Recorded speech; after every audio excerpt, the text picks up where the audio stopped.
네, 오늘은 이제 바울 서신을 하겠습니다. 지난주에 바울 사상을 하면서 어느 정도 바울에 대한 생각을 가지고 계셨을 걸로 생각합니다. 그래서 오늘 바울 서신을 할 때에 아마 바울이 어떤 사람인지에 대해서 조금 더 가깝게 접근할 수 있지 않을까 싶습니다. 제가 지난주에 어떤 아티클을 읽게 됐는데요. 지금 우리가 이제 성경 공부를 하는 과정 속에 있는데 그 미국의 어떤 굉장히 보수주의적인 학파에 속하시는 존 메가더 목사님이 어떤 신문사와 인터뷰한 내용이에요. 그래서 그분께서 이 질문을 한 거예요. 현대교회는 어떤 것을 잃어버렸다고 생각하십니까? 이 목사님은 지금 뭐 한 40년 정도 목회를 하시고 대학에서 강의를 하고 계시는 분이신데, 그분이 했던 답변이 우리 현대교회는 성경을 잃어버렸다, 이렇게 답변을 했어요. 교회가 사수해야 될 가장 절대적인 가치는 성경이고, 성경의 기반 위에서 말씀뿐만 아니라 삶의 영역들이 결정되어지는데 우리는 지금 그것을 잃어버리고 있다, 이런 얘기를 이렇게 하셨어요. 여러분의 삶은 성경적인 삶이신가요? 성경 위에 우리의 삶이 결정되어 있습니까? 혹은 우리 교회가 성경을 근거로 해서 세워져 가고 있습니까? 우리는 너무 쉽게 타협하잖아요. 만약에 나의 삶이 성경적인 근거에 의해서 세워져 있지 않다면, 만약에 우리 교회가 성경적인 근거에 의해 세워져 있지 않다면 우리는 뭔가 해야 되는 거예요. 그런데 우리는 아무것도 하지 않는 거죠. 왜냐하면 성경적인 권위보다 더 다른 권위들이 많기 때문에 그래요. 여러분의 생명, 물질적인 삶, 이런 것들이 성경보다 더 높은 권위에 있지 않으세요? 혹은 목사님의 말씀이 성경보다 더 권위가 높게 책정되어 있지 않으세요? 이런 것들을 이야기하는 거예요. 현대교회가 잃어가고 있는 것들.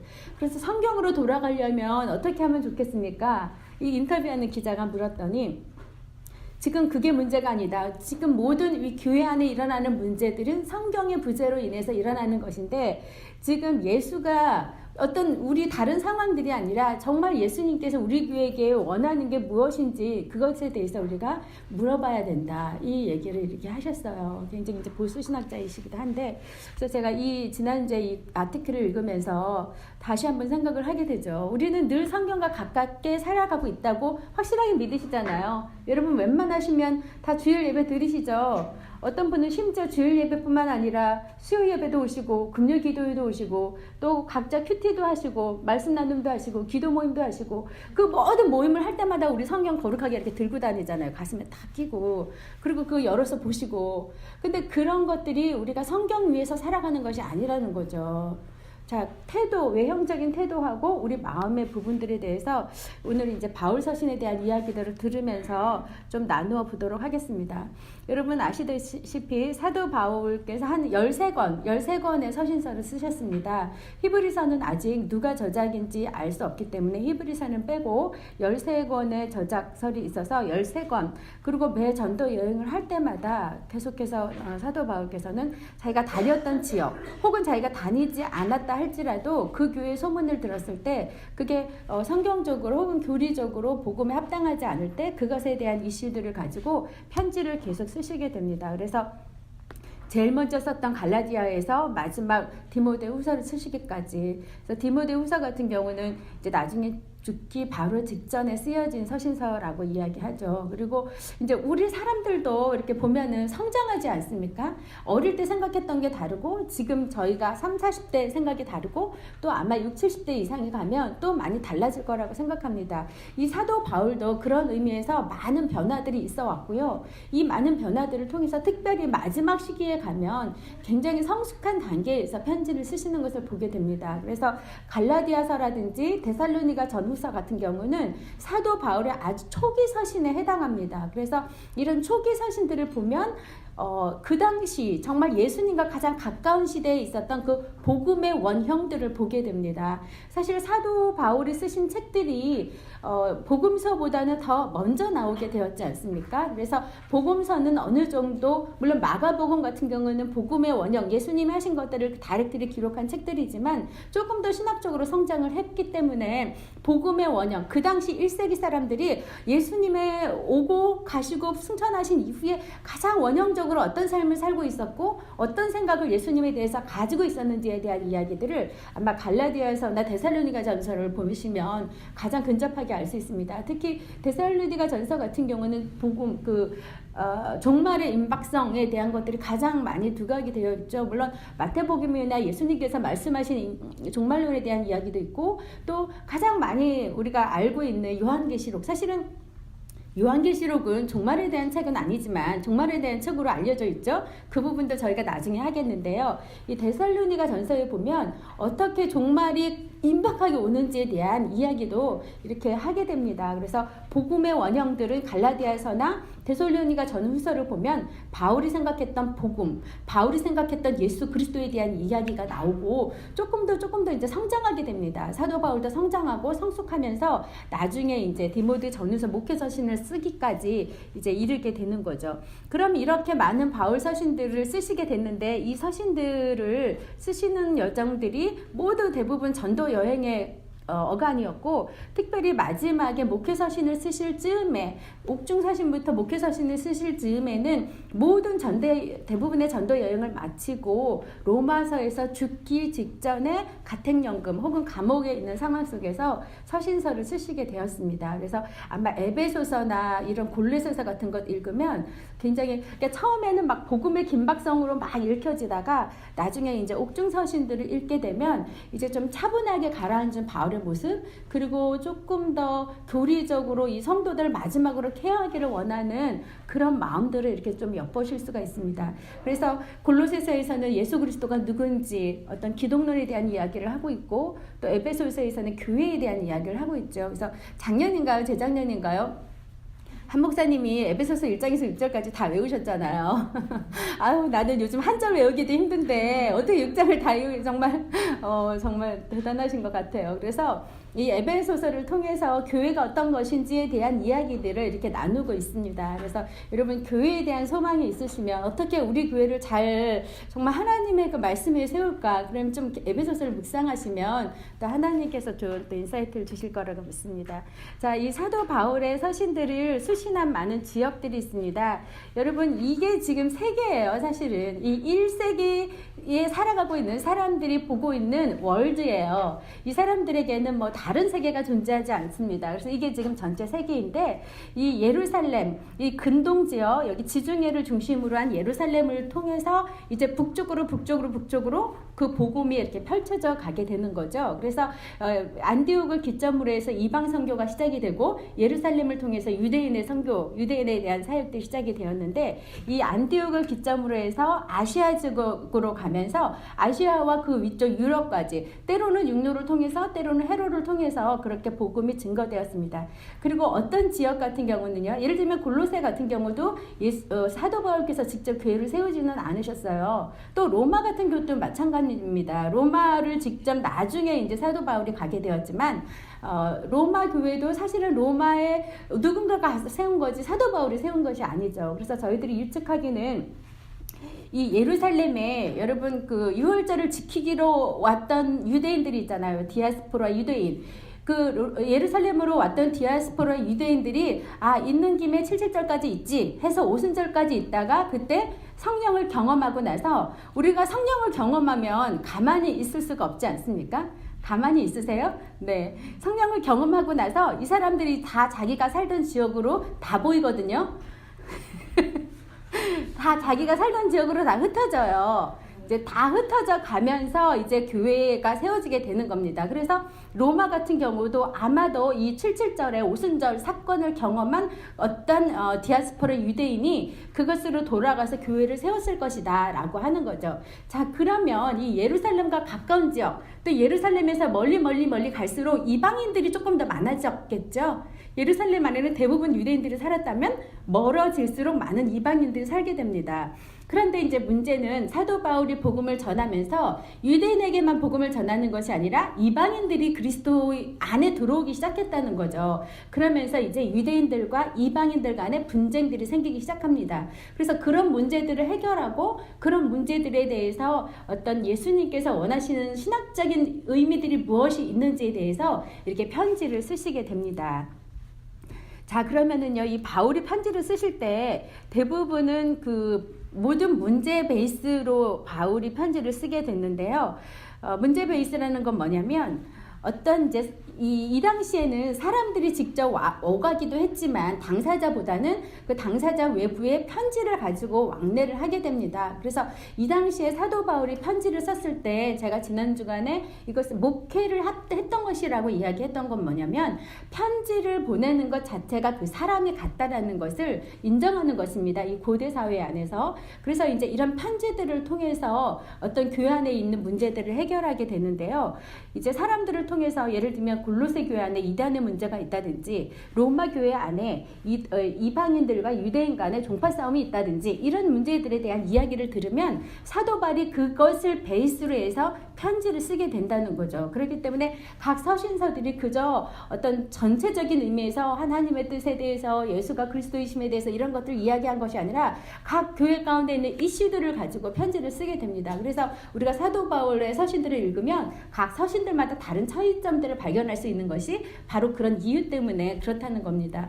이 문제 베이스라는 건 뭐냐면 교회마다 예를 들면 소송의 문제들이 있을 수 있잖아요. 그죠? 교인들 간에 소송이 일어난다든지 혹은 뭐 이단의 문제가 있다든지 혹은 근친상 간의 문제, 간음의 문제 혹은 결혼을 할까요 말까요? 이런 질문들의 문제들을 가지고 편지를 쓰기 시작했다는 것입니다.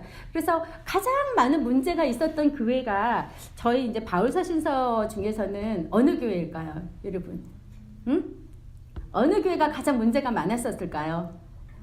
고린도 교회? 네, 너무 똑똑하셔가지고 내 클래스를 할 수가 없을 것 같아. 네, 고린도 교회 안에 가장 많은 이렇게 지금 이렇게 고린도서를 지금 이렇게 봐도 이럴 수가 하는 생각들이 들 만큼 온갖 종류의 모든 문제들이 다 이렇게 모여 있는 게 바로 고린도 교회였습니다. 그래서 이제 대부분은 어떤 이단의 문제나 파벌 문제나 이런 문제들이 있는데 고린도 교회 안에는 진짜 실제적인 근친상간의 문제라든지 돈 문제라든지 이혼의 문제라든지 우리가 지금 삶에 직면하고 있는 그런 문제들을 이렇게 고린도서에서 다루고 있는 것들을 볼 수가 있습니다.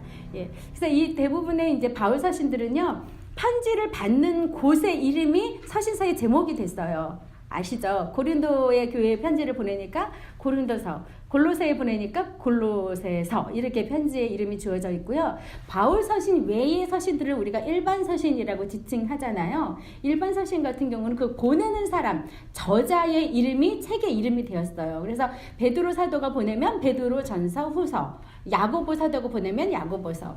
그런데 이제 우리 바울 서신 같은 경우는 성경에 배치될 때 대부분의 분량을 가지고 배치가 됐어요. 그래서 로마서 가장 많은 분량이 있어 로마서 이렇게 분량대로 배치가 돼 있고, 일반 서신의 경우에는 교회의 리더십의 랭킹 순서대로 배치가 되어 있습니다. 예를 들면 지금 예루살렘 교회 수장이 누구라고 제가 말씀드렸죠? 야고보가 수장이라고 얘기했죠. 그래서 야고보서 제일 먼저 나오고, 야고보서, 그 다음에 베드로, 그 다음 요한. 이렇게 랭킹 순서대로 이 일반 서신들이 배치가 되어 있어요.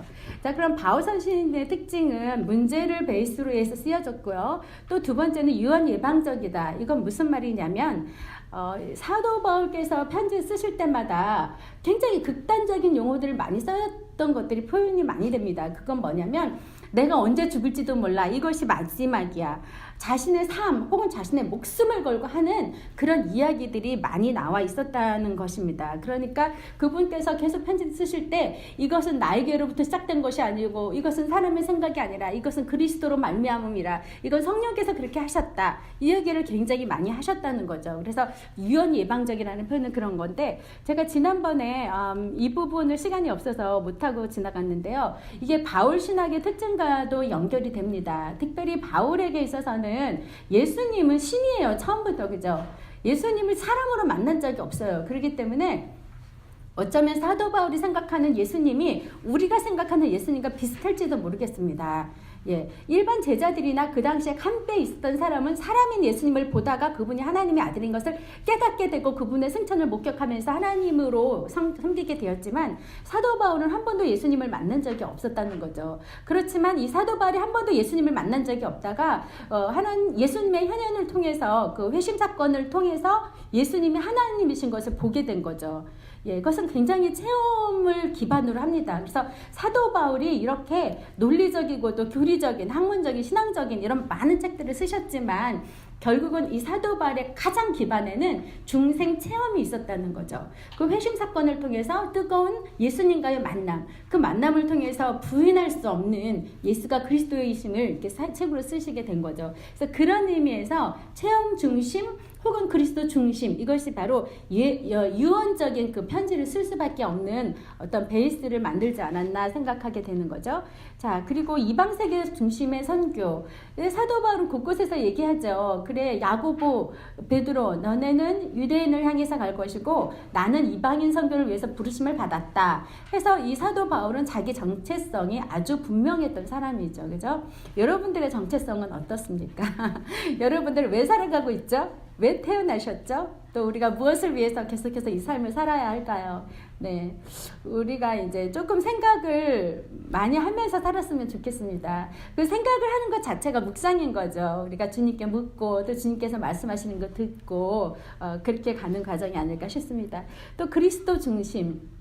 그렇죠. 이제 사도 바울은 예수님을 그리스도로 바로 만났기 때문에 그 모든 일들 가운데 그리스도 중심이 될 수밖에 없습니다. 그래서 사도 바울의 서신의 모든 서두에 보면은 자기를 소개할 때 예수 그리스도의 종 바울은 예수님의 종, 누구의 종 이렇게 얘기하지 않고 대부분 그리스도라고 예수님을 지칭하는 것을 볼 수가 있습니다. 그래서 그리스도 중심의 그런 편지들 안에 그 모든 것이 그리스도가 중심이 되었다라고 이야기를 할 수 있겠죠.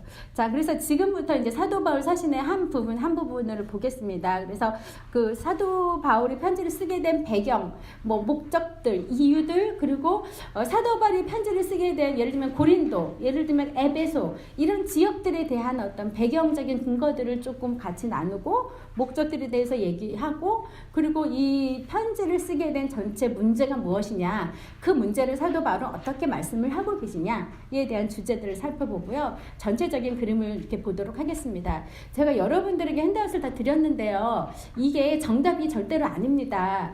우리 성경은 1.1핵도 변함이 없으시지요. 그렇지만 신학은 계속해서 변해가고 있습니다. 그리고 그렇기 때문에 지금 드린 것은 참고하게 하기 위해서 드린 것이지 정답이 아니기 때문에 그걸 가지고 다른 분과 논쟁을 하지 마시기 바랍니다. 네, 자 그러면 이제 갈라디아서부터 이렇게 문제를 보도록 하겠습니다. 자, 갈라디아서는 어디에 위치해 있을까? 갈라디아는요. 제가 아까 이제 복음의 원형을 볼 수 있다고 얘기했잖아요. 가장 먼저 쓰여진 책입니다. 안디옥하고 가까운데 여기 안디옥, 비시디아 안디옥하고 수리아 안디옥이 다릅니다. 위에는 수리아 안디옥이고요. 밑에는 다른 안디옥이어서 이 수리아 안디옥에서 대부분 선교적인 기점으로 해서 선교 전도를 갔다가 다시 돌아온 지역이 바로 수리아 안디옥 지역이고 그 윗지방은 갈라디아에 속한 지역입니다. 그래서 갈라디아 지역이 있고 마게도냐 지역이 있고 아가야 지역, 이게 마치 스테이트 같은 것 같아요. 주. 그래서 갈라디아에 큰 주가 하나 있고 또 여러분 왼쪽에 가시면 마게도냐 있잖아요. 마게도냐에 큰 주가 있고 또 그 밑에 보시면 아가야 있죠. 아가야가 큰 주입니다. 그래서 이 갈라디아에 있는 안디옥이나 다른 소도시 명칭이 없는 것으로 보아 이 갈라디아서는 갈라디아라는 한 교회에 보낸 것이 아니라 갈라디아에 있는 교회들에게 보냈을 것이다 라고 추정을 합니다. 이 당시에 갈라디아 안에 4개의 교회가 있었다고 이야기를 하고 있거든요. 그래서 아마 그 교회들이 회람을 통해서 돌려볼 수 있는 형식으로 쓴 것이 갈라디아서고요. 그 위에 빌립보라는 지역은 마게도냐 안에 속해 있고 또 마게도냐 안에 데살로니가라는 지역이 있습니다.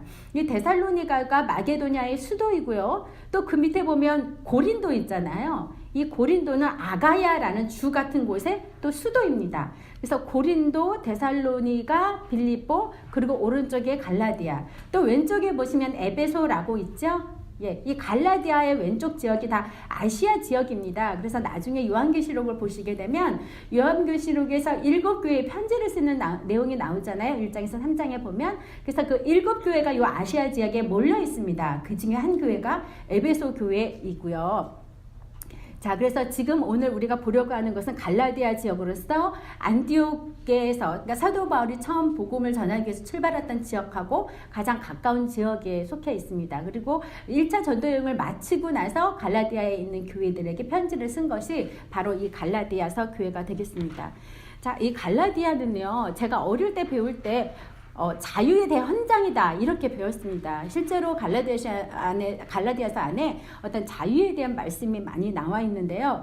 이 갈라디아서하고 로마서는 비슷한 복음서라고 하죠. 어떤 의미에서 비슷하냐면 교리를 표현하는 데서 비슷하다고 이야기합니다. 여러분 마틴 루터가 로마서를 통해서 종교개혁을 했잖아요. 그죠? 예, 그래서 마틴 루터가 종교개혁을 할 때 그 기반이 됐던 것은 이신층의 교리입니다. 이신층이 믿음으로만 의롭게 된다. 율법이 아니고 믿음이다. 그 얘기를 로마에서에서 강조하는데 이렇게 강조한 것이 디벨로핑이 된 것이죠. 갈라디아서를 기반으로 해서. 그래서 갈라디아에서도 이신층의 교리가 나오고 그것을 디벨롭한 것이 바로 로마서이기 때문에 이것들이 이제 비슷한 유사한 복음서, 유사한 서신이라고 이렇게 이야기를 하고 있습니다. 자, 이 갈라디아서 교회를 보려면 지금 이 교회가 이 말씀을 보려면 역사적으로 지금 어떤 상황에 처해 있는지를 아는 것이 좀 필요하겠죠. 네. 이 갈라디아의 교회에서요, 처음에 이제 바울이 갈라디아 교회 그 지역들을 이렇게 돌았을 때 바울과 그 복음을 환영했습니다. 이 지역 사람들이요. 복음을 다 환영하고 그것에 대해서 옳다라고 지지를 했었습니다. 그런데 이제 갈라디아에서 복음을 전하고 나서 전도 여행 기간이니까 또 다른 지역으로 자리를 옮겼는데 바울이 있을 때는 환영하고 와 이게 진짜 복음이다 그렇게 해놓고 바울이 막상 떠나고 나니까 점점점 유대인들의 그 유대교회 유대인들이 늘어나기 시작하는 거예요. 그러면서 이 갈라디아 교회들에게 야 바울이 얘기한 그 복음이 진짜 복음이 아니야. 그게 다가 아니야. 그게 다가 되려면 할례도 받아야 되고 율법도 지켜야 돼. 라는 유대주의자들이 이 갈라디아 교회 안에 들어오게 된 것입니다. 그러면서 이게 뭐지 하고 지금 이 갈라디아 교회 사람들 헷갈려하고 있는 상황 속에서 사도 바울이 편지를 쓰면서 다른 복음에 마음을 두면 안 돼 라고 이야기를 하는 것이 바로 갈라디아서인 것입니다. 여러분 다른 복음이 뭘까요? 여러분 우리 안에는 다른 복음이 들어와 있지 않습니까? 지금 이 갈라디아 교회가 바울이 전해준 복음, 바울이 전한 복음에는 사실은 바울은 할례를 받을 필요가 없다 그 얘기 하잖아요. 여러분 나중에 로마서 가서도 마찬가지고 바울 자신의 많은 부분에 할례나 무할례나 그게 그거다. 할례가 뭐가 중요하고 무할례가 뭐가 중요하냐. 그 얘기를 굉장히 많이 하고 있거든요. 그 얘기는 뭐냐면 그만큼 사람들 가운데서 할례를 받아야만 유대인이 되는 거야. 할례를 받아야만 그리스도인이 되는 거야. 라는 주장들이 강하게 일어났기 때문에 그렇습니다. 사도 바울은 이것을 다른 복음이라고 이야기하고 지금 우리가 보는 시선에서는 이것을 이단이라고 이야기할 수도 있죠. 예. 자, 할례를 받게 하는 것은 이제 옛 언약이잖아요. 지금 새 언약이신 예수님께서 오셔서 성서와 지성서를 가르시고 새 복음으로 우리 가운데 오셨습니다. 여러분, 옛 율법은 어디에 주셨어요? 하나님께서? 지성소에 주셨어요? 네네. 그렇죠. 예. 주신 것을 이제 지성소에 놨으니까. 옛 율법은 돌비에 주셨죠. 돌에다. 십계명, 그렇죠? 돌에다 새겨서 우리 가운데 주셨단 말이죠. 예. 그 계명은 우리에게 돌에게 새겨서 주셨어요. 그럼 세계명은 어떻게 주셨어요? 신비에 새겼다 그랬잖아요. 그러면 그 세계명이 신비에 새겼는데 그 신비에 어떻게 새겨요? 새 계명으로 오신 분이 누구죠? 예수님이시죠. 그리고 예수님이 가시면서 누구를 우리에게 보내주신다고 했어요? 성령을 보내신다고 그랬죠. 그래서 성령은 우리 안에 계신 거예요. 그래서 옛 계명은 돌비에 새겨서 바깥에 있는 것이지만 새 계명은 우리 안에 있는 거예요. 예수님께서 새 계명으로 우리 안에 들어오신 거예요. 이게 지금 그냥 눈만 뜨고 있을 상황이 아니에요. 엄청난 상황이 우리 가운데 일어난 거죠. 새 계명으로 오신 예수님께서 이제는 우리 속에, 우리 안에 거하시겠다는 거죠. 그런데 자꾸 율법주의자들과 할례당들이 그것으로 완전하지 않다라는 것을 주장하는 거죠. 우리는 뭐라고 하죠? 우리는 예수님 한 분만으로 만족합니다. 이것이 복음이죠. 예수님이 하나님이시잖아요. 그런데 그걸로 만족되지 않는다. 그렇게 이야기를 하고 있는 거죠. 자, 처음에 보세요. 갈라디아 사람들이 어떻게 얘기를 했냐면 나를 하나님의 천사와 같이 또는 그리스도 예수님처럼 나를 영접했다. 그러면서 그것이 너의 복이다. 이렇게 이야기를 하는 거예요. 네. 복음을 제대로 받아들인 것, 그리고 나를 환영한 것, 이것이 복이다 이렇게 이야기하면서 그분들의 상태가 어땠냐면 눈이라도 뺏어 줄 만큼 그랬다는 거예요. 자, 이게 이제 바울이 가시가 아마 안질이었을 것이다 라고 얘기하는 근거 중에 하나입니다. 왜 하필이면 눈을 빼주냐고요. 그죠? 눈이 약하기 때문에 이게 자기 육체의 가시라고 이야기하잖아요. 예. 그래서 아마 그랬을 것이다 라는 근거 구절이 되기도 합니다. 그러나 이거 명확한 것이 아니에요. 간질일 수도 있고 안질일 수도 있고 여러 가지 다른 질병일 수도 있습니다. 자, 그러면 이제 사도 바울께서 쓰신 이 갈라디아서 어떤 배경들을 가지고 있는지 보겠습니다. 이렇게 이제 사도 바울께서 이미 복음을 전하고 다른 지역으로 떠났는데 다른 사람들이 지금 사도 바울에게 와서 지금 갈라디아 교회에 이런 일이 일어나고 있어요 하면서 그 얘기를 지금 해주고 있는 겁니다. 가장 중요한 건 뭐냐면, 야, 사도 바울이 복음을 전했는데 사도 바울이 사도가 맞니? 이 얘기를 하고 있는 거예요. 사실은 이 사도성에 대한 논란은 모든 교회가 항상 가지고 있습니다. 참 그 앞에서 말을 해주면 좋은데 복음을 들 때는 다 받아 먹어요. 다 좋습니다. 오케이, 아멘 다 해놓고 가고 나면 씹는 거죠. 네, 많이 그렇잖아요, 그죠? 왜 남 얘기처럼 생각을 하시나요? 네. 저랑 이렇게 하다가, 야, 김경희 전도사가 한 게 맞아? 뭐 이런 얘기 하게 되잖아요. 저는 씹으셔도 돼요. 근데 이제 사도 바울께서 복음을 전하고 지나가고 나니까 이제 이단이나 선동사들이 들어오는 겁니다. 야, 할례를 안 받는 게 말이 되는가? 야, 저 바울은 사실은 사도도 아니고 제자도 아니야. 예수님을 만난 적도 없어. 제자들하고 친하지도 않대. 이런 얘기를 이렇게 하면서 이 사도성에 대한 위협을 가하는 거죠. 자, 사도성이 흔들리면 사도가 전한 복음이 당연히 흔들릴 수밖에 없게 되는 거죠. 그러면 사도 바울이 자기의 자신을 지키기 위함이 아니라 자기에게 주셨던 하나님의 복음이 흔들리기 때문에 이 사도성과의 투쟁을 계속해서 할 수밖에 없었던 거죠. 그래서 그 사도성에 대한 이야기들을 하게 되고요. 그리고 이제 그리스도인이 되었어도 이방인이든지 유대인이든지 예수님을 믿는 사람들도 무조건 할례를 받아야 하고 또 율법을 지켜야 된다라는 것들을 사람들 가운데 점점 얘기하게 됩니다. 그러면서 그것에 대해서 사람들의 마음속에 혼란이 일어나게 되는 거죠. 혼란이 일어나고 혼동이 일어나면서, 아, 그러면 꼭 이렇게 그리스도를 따르고 이런 교회 공동체 안에 있을 필요가 뭐 있어 하면서 이제 그리스도의 그 공동체를 떠나게 되는 일들이 일어나게 되었다고 이야기를 하게 되죠. 그래서 이제 이 갈라디아서를 통해서 사도권을 변호할 뿐만 아니라 이제 이런 율법주의의 도전들이 계속 오고 있으니까 너희가 율법으로 이렇게 되는 것이 아니야 하면서 믿음으로만 구원을 받게 된다라는 것을 강조하게 되는 거죠. 사도 바울께서요, 처음에는 이렇게 이신칭의를 많이 강조합니다. 여러분, 로마서에 가면은 또 이신칭의가 아주 굉장히 많이 나오기는 하지만 사실은 이신칭의를요, 바울의 복음이라고 생각하지 마시기를 바랍니다. 이 이신칭의는 바울의 교리가 아니고 마틴 루터의 교리입니다. 예, 굉장히 기분이 나쁘신가요? 네.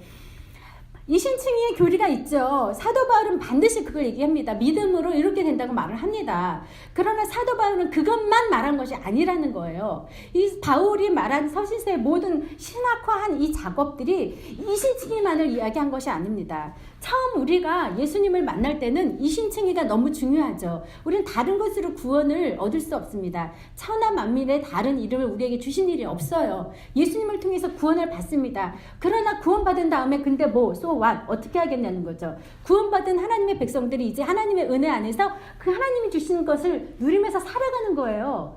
그런데 하나님의 은혜 안에서 어떻게 살아가는지에 대한 삶의 이야기들을 사도 바울이 많이 하고 있는데 우리는 그건 다 빼버리고 믿음으로만 의롭게 돼. 우리는 구원받아서 이제 끝.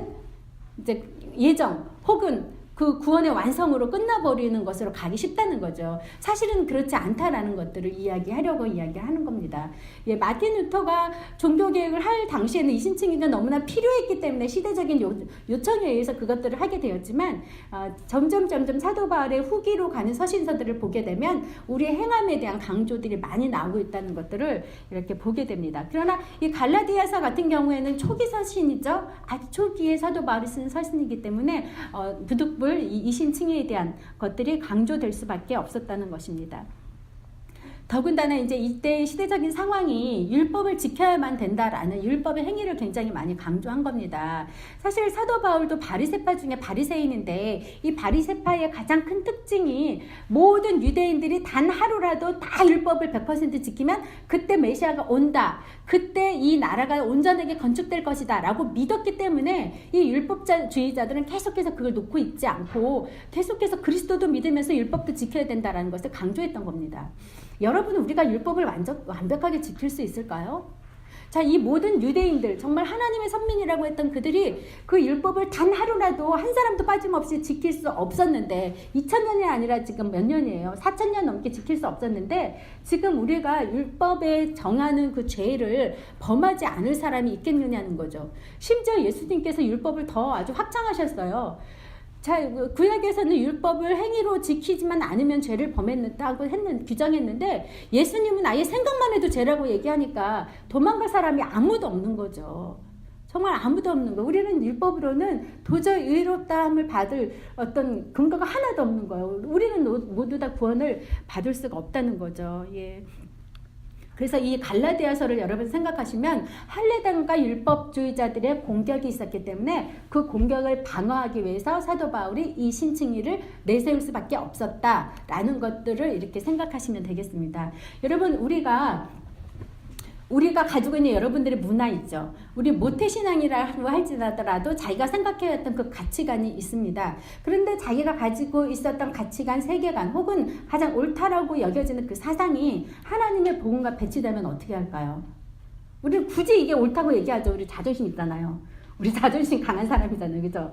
네. 그 부분을 이렇게 배치가 될 때 분명히 조금 생각하면서 지나가야 되는 거죠. 아까 처음에 제가 얘기했던 그 성경의 권위, 정말 나의 삶 속에서 혹은 나의 사고 가운데서 성경의 권위가 가장 위에 가 있는가, 이 부분들을 정말 계속 생각할 필요가 있을 것 같습니다. 네, 그래서 이 율법을 자꾸만 율법주의자들이 강조하니까 이 율법은 어떤 역할을 하나요? 우리를 올가매지 않으세요? 여러분, 죄에 대한 생각을 하면 어떠세요? 내가 이렇게 생각해도 돼, 저런 행동을 해도 돼, 저것도 죄. 나만 생각하는 게 아니라 우리 사실 다른 사람 너무 잘 보이잖아요. 자기는 살짝 눈을 감고 다른 사람은 너무 잘 보이잖아요. 죄에 대한 규정들을 너무 많이 한다는 말이죠. 그러면 우리에게 자유가 없는 거예요. 네. 그래서 하나님의 의가 우리 가운데 올 때 참 자유가 온다는 것을 또 갈라디아에 있어서 바울이 얘기를 해주고 있는 것입니다. 자, 이거 전체 보기도요. 이 분류표는 많은 학자들마다 또 달라질 수도 있어요. 또 여러분 자체도 한번 이렇게 분류를 해보는 거 좋습니다. 여러분 혹시 QT를 하실 때도 마찬가지지만 혹시 성경을 구체적으로 공부하시고 싶으시면은요, 이렇게 구조를 하나씩 만들어 보시는 것도 굉장히 도움이 되십니다. 사실 이제 불행하게도 우리 성경책을 보시면 이미 다 나눠놨어요. 문단 나누기 다 해놓고 또 친절하게 타이틀까지 다 이렇게 있는데 그거 무시하시고 여러분들께서 한번 해보는 것도 굉장히 유익합니다. 네. 그래서 내가 바쁜데 그것까지? 그래도 우리 12년은 공부했잖아요. 학교에서 12년 공부했으니까 우리도 성경을 한번 그렇게 공부해 보자는 거죠. 자, 그래서 사도직에 대한 변론이 1장에서 2장까지 있는데, 사실 이 갈라디아서는 성경을 처음 읽으시면은 느끼실 수 있는지 모르겠지만 인사말이 나오면서 땡스기빙이 없습니다. 지난번에 우리 고대 문서 양식 공부했잖아요. 땡스기빙이 갈라디아에서는 없고, 그래 니네 잘 있으니 나 사도 바울은 누구에게 편지 쓴다 하면서 바로 공격적으로 들어갑니다. 니네가 나를 사도라고 아니라고 얘기하지만 나는 사도야 하면서 자기에 대한 이야기를 쭉 얘기합니다. 갈라디아 교회에 대한 감사가 없어요. 그러니까 그만큼 굉장히 급박하고 굉장히 그 율법주의자들에 대한 경계 생각들이 이 지금 사도 바울의 생각 가운데 가득 차 있었기 때문에 그 얘기를 할 수밖에 없는 거고, 또 그러다 보니까 나는 진짜 회심한 게 맞아. 나는 니네들이 내가 사도라고 하지 않지만, 여러분 2장에 가면은 자기가 어떻게 회심했는지에 대한 이야기가 나오잖아요. 우리 지난번에 사도행전하고 비교했던 구절이 바로 이 갈라디아서의 말씀이에요. 그래서 내가 사도고 내가 어떻게 회심했는지에 대한 이야기들을 1장, 2장의 초반에 아주 전투적으로 표현을 해 놓고 있습니다. 그러면서 이제 2장, 3장 지나가면서부터는 어떻게 이신칭의의 교리들을 확증하느냐. 율법으로 인해서 우리가 의롭다 하고 우리가 율법에 의해서 구원을 받는 것이 아니다. 율법은 우리를 구할 수 없다. 율법은 우리를 죄를 지정해주고 우리를 올감할 뿐이다. 그 얘기를 하는 것이 바로 3장 이후에부터 나와 있습니다. 그러면서 5장에 가면 성령을 따라 사는 삶에 대한 이야기를 하고 있는 거죠.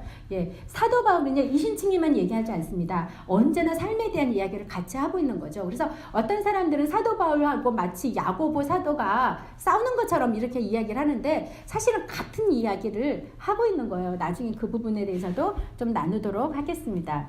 자, 갈라디아서에 있는 말씀을 제가 한번 보고 싶은데 우리 2장 16절 말씀 다 같이 읽어볼까요? 시작. 사람이 이렇게 되는 것은 율법에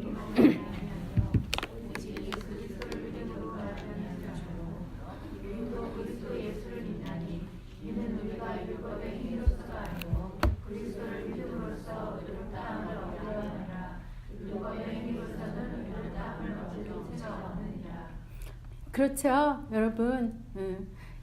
이것은 나에게만 적용해서 저에게 아멘하시고 또 다른 사람에게 아멘하시고 특별히 남편에게 아멘하시고 네, 그렇습니다. 그래서 우리가 율법의 행위로서는 누구도 의롭다 함을 얻으시는 사람이 없다라는 거죠. 율법의 행위는 하지만 마음에 다른 생각을 품고 있으면 어떨까요? 네, 하나님은 우리의 신령을 감찰한다고 하지 않습니까?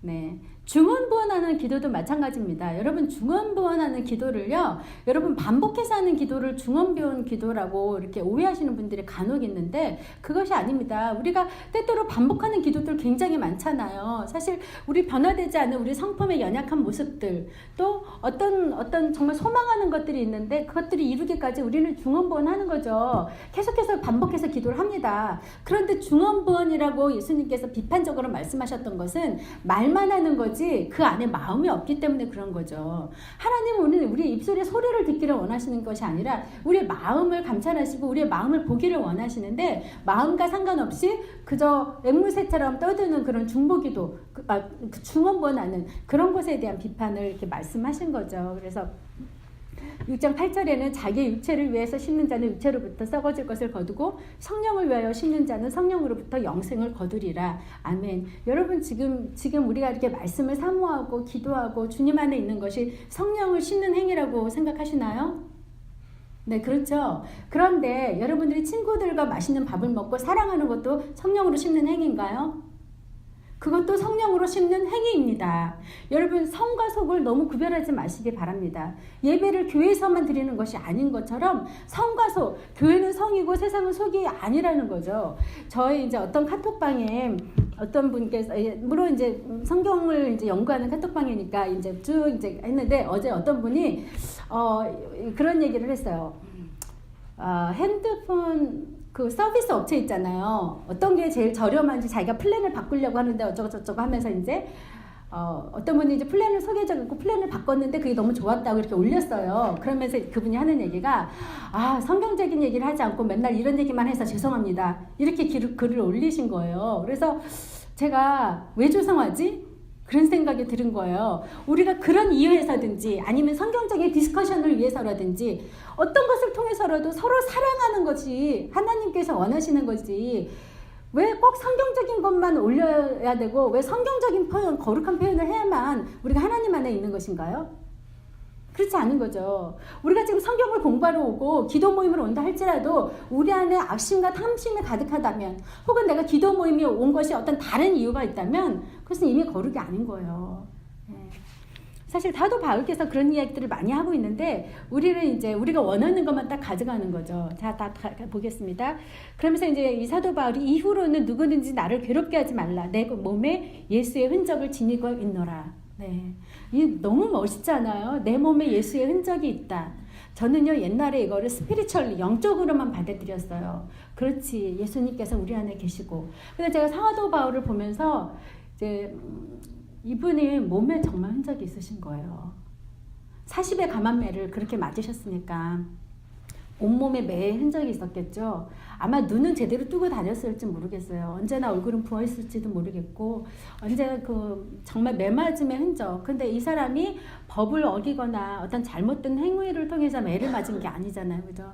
늘 그 복음의 현장 속에서 복음을 전하는 것 때문에 매를 맞은 거예요. 그것에 대한 흔적들을 정말로 이분은 몸에 그 흔적을 가지고 있었던 거죠. 예. 우리는 지금 예수님 믿는다고 누가 때리지는 않아요. 그죠? 누가 때리지는 않는데 예수님 믿는 것 때문에 마음의 상처를 얻을 때는 있을 수 있는 것 같아요. 그런데 그럴 때마다 여러분 이 말씀을 한번 생각을 해보시기 바랍니다. 우리가 얼마나 예수님 때문에 상처받을 찬스가 있는지 모르겠지만 찬스만 안 드세요. 때때로 지나가는 사람에게도 사실 우리가 이제 넌크리스찬을 만날 기회가 많이 없으시죠. 예, 정말 너무 없더라고요. 저도. 그런데 혹시 여러분들께서 직장이나 혹은 아는 어떤 분들에게도 지나가는 길에도 예수님 얘기하다가 야, 너 니네들 똑바로 예수님 믿는 사람처럼이라는 사람 이렇게 비난을 받으면 그냥 그 비난을 기쁘게 여기시고 예, 그렇게 하는 것이 바로 우리가 점점 이제 이런 예수의 흔적을 갖는 것 같아요. 우리가 하나님의 나라에 가면 우리가 어떤 모습으로 무엇을 주님께서 보실까요? 네, 우리 서울대학교 나온 뭐 졸업증 보시겠습니까? 뭐 아니면 우리가 뭐 교회에서 높은 직분 가진 거 보시겠습니까? 장로가 되거나 목사가 되거나 혹은 어떤 일을 섬기거나 주님은 그런 것들을 하나도 신경 쓰지 않으실 것 같아요. 주님이 우리를 부르실 때 누구 목사야, 뭐 누구 집사야 이렇게 부르시겠어요? 주님은 우리를 이름으로 부르셔요. 우리 인격으로. 그래서 그걸 가지고 그 흔적을 가지고 우리는 이제 하나님의 나라에 이렇게 거하게 되는 거죠. 예, 갈라디아서에서 특별히 질문 있으신가요? 네, 없으시죠? 자, 데살로니가 가겠습니다. 자, 데살로니가는요, 자, 이게 제가 좀 좋아하는 그림인데, 이게 전체 이제 세계에 대한 그림이에요. 근데 너무 작아가지고 제가 조금 확대하는 걸 보여드릴 텐데, 아까 말씀드렸던 것처럼 이 데살로니가는 마게도냐 지역에 있는 수도예요. 그런데 여러분 아까 여기서 보시듯이 빌립보, 데살로니가 그리고 그 밑에 고린도 여기 지역은요 다 해변가를 중심으로 하고 있어요. 해변가를 중심으로 하고 있다는 것은 어느 정도 조금 부패함, 특별히 어떤 음란한 일들이 많이 일어나고 있겠구나라는 것을 좀 생각하시면 되겠고, 특별히 이 끝에 고린도 그 바다 바로 밑에 있잖아요. 이게 가장 그 바다와 맞닿아 있잖아요. 그래서 여기가 항구 도시거든요. 항구 도시들의 특징은 선원들이 많이 있죠. 그 선원들은 뭐 몇 달씩 몇 년씩 이렇게 배를 타고 다니기 때문에 이제 이런 항구에 도착을 하게 되면 굉장히 창녀들과 음란함들이 아주 창궐합니다. 그래서 이 고린도 교회 안에 복음이 들어갔음에도 불구하고 여전히 그 문제가 많이 남아 있어서 이게 나중에 이슈화가 되게 되는 거거든요. 그래서 이 해변가를 중심으로 한 지역들이 바로 이 지역이고, 또 그 중에 하나가 데살로니가인데, 이 데살로니가 교회의 특징은요, 같은 해변가에 있는 교회인데 음란의 문제는 많지는 않아요. 근데 이 데살로니가 교회는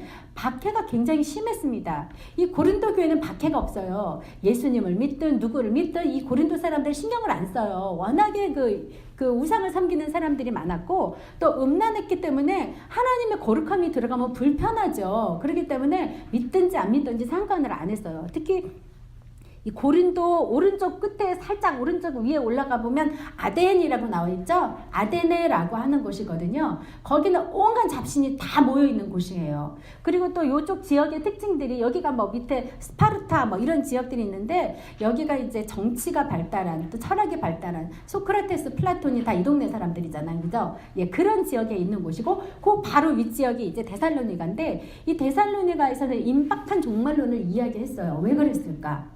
왜 그랬을까? 제가 아까 조금 전에 말씀드린 것처럼 이 데살로니가 교회는 그 성도들 간에 많은 그 핍박이 있었던 상황이었어요. 박해가 많이 있었어요. 예수님을 믿는 것 때문에 박해가 많이 있으니까 성도들이 너무, 박해가 많으면 어떤 걸 소망하게 되세요, 여러분? 박해가 많으면, 내가 살기 너무 힘들면, 나 살기 싫을 때 하나님의 나라를 소망하게 되잖아요. 예, 그래서 이 살기 힘든 이 데살로니가 교회, 박해로 인해서 자꾸만 이 박해가 오니까 어떤 생각이 들겠어요. 뭐 하나님의 나라를 소망하면 끝까지 죽겠다 하는 사람도 있겠지만, 박해가 오면 이게 예수 믿는 게 뭐가 대수라고, 나 안 믿고 편하게 살래, 내가 얼마나 살겠다고 이렇게 돌아가는 사람들이 있지 않겠어요? 하나님을 소망하는 사람도 있지만 세상으로 자꾸 돌아가는 사람들이 있으니까 예수님 올 때가 멀지 않았어. 조금만 기다려. 예수님 금방 올 거야. 사실 3일 만에 부활했으니까 금방 올 거라고 생각한 거예요. 진짜 사도 바울은 이 사람들을 설득하기 위한 것이 아니라 사도 바울은 그런 믿음이 있었어요. 예수님 금방 올 거다.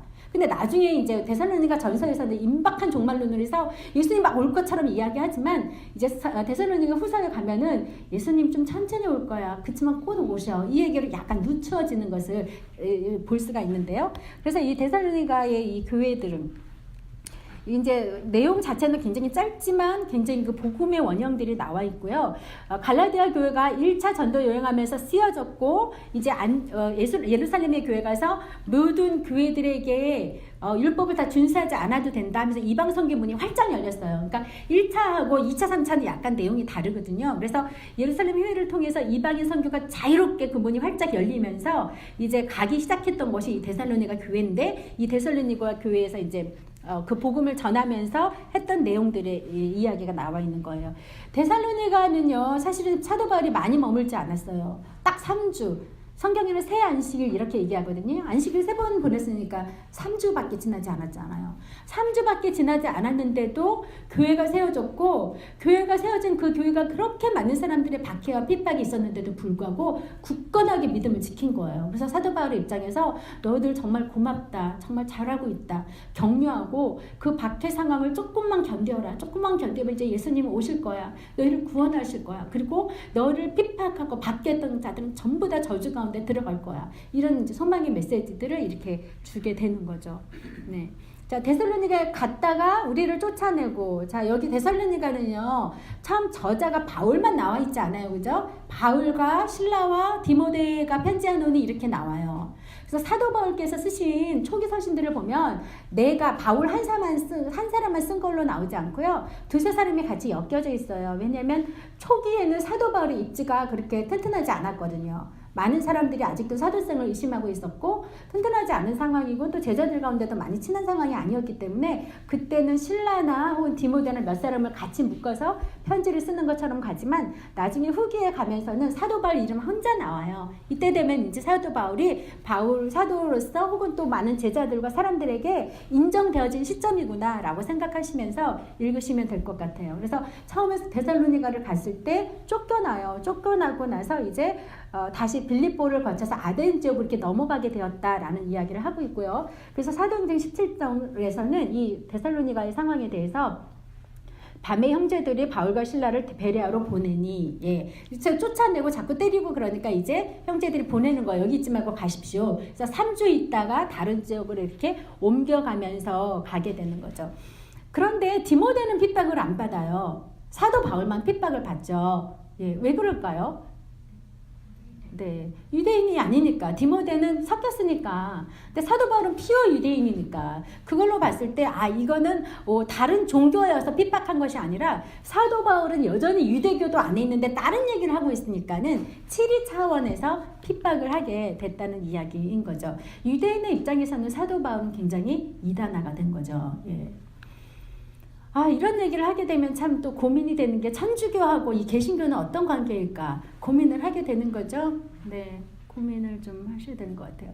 저는 종교로서 고민하라는 얘기가 아닙니다. 천주교나 기독교는 이름이 중요한 것이 아니에요. 우리가 믿는 것, 우리 복음의 원형을 어떻게 지켜가고 있는가.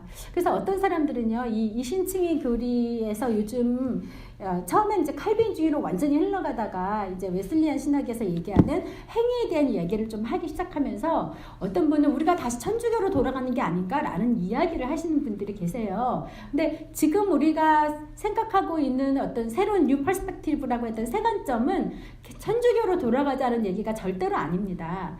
천주교에서 행위를 강조했던 것이 지금 우리가 삶의 행동에 따라야 된다고 이야기하는 것은 완전히 다른 이야기를 하고 있는 거예요. 네, 그 부분에 대해서 나중에 좀 질문 있으시면 하시면 좋을 것 같습니다. 네, 그래서 2차 전도 여행 후에 사도 바울에 의해서 이 데살로니가 교회가 세워지게 됐는데요. 사도행전 16장 10절에 보면은 성령이 아시아에서 말씀을 전하지 못하게 하시거늘 그들이 부르기아와 갈라디아 땅으로 다녀가. 자, 사실은요, 갈라디아에 있을 때예요. 사도 바울이 복음을 전하고 있었는데 더 이상 말씀을 전하지 못하도록 성령께서 막으셨다는 거예요. 이렇게 복음을 전하는 선한 일을 하는데 왜 막지? 다른 이유가 있어요. 밤에 환상이 나타나서 마게도냐 사람이 환상이 나타나서 와서 우리를 도와주십시오 라는 환상을 보게 되는 거예요. 네, 그래서 사도 바울이 행로를 바꿔서 더 이상 아시아에 머물지 않고 빌립보를 거쳐서 이 데살로니가 지역으로 올려가게 되는 그런 일들이 있게 됩니다. 사도 바울이 복음을 전하는 여정 속에서 계속해서 이 성령에 민감한 깨어있음이 있었죠. 만약에 사도 바울이 성령과 관계없이 내가 아시아의 교회를 많이 세울 거야, 아시아에 머물러 있었으면 아마 데살로니가에는 복음이 전해지지 않았을 거예요. 복음을 전하는 그 현장은 성령 안에서 민감히 깨어있지 않으면 불가능합니다. 네. 그래서 우리가 지금 살아가는 이 삶의 여정, 어쩌면은 우리가 이미 복음을 받은 자로서 평생 주님 오실 때까지 전도의 여정을 하고 있는지도 모르겠어요. 이 여정 속에 다 깨어 있으시기를 바랍니다. 이 환상을 볼 수 있게 되기를 바랍니다. 네, 배경을 보면요.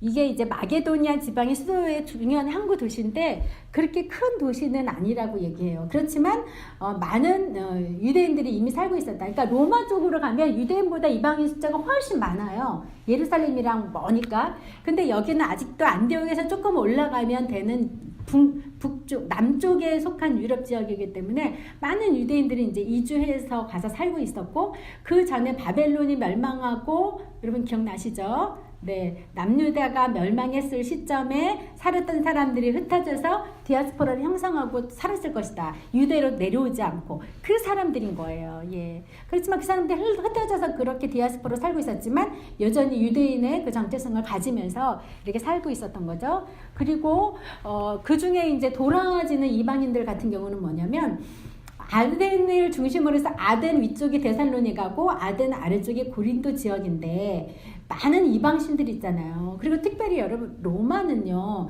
다신교 사회예요. 아시죠? 지금 여러분들이 사랑하는 루이비통, 샤넬 이런 것들이 다 신들의 이름이잖아요. 그죠? 네. 안 사랑하세요? 안 사랑하는 것처럼 입을 싹 닫고 계시는데 네, 예, 그게 다 신들의 이름이거든요. 참 나는 이 명품들 있잖아요. 왜 그렇게 지었나 몰라 이름을. 그죠? 머리가 좋은 것 같아 사탄이.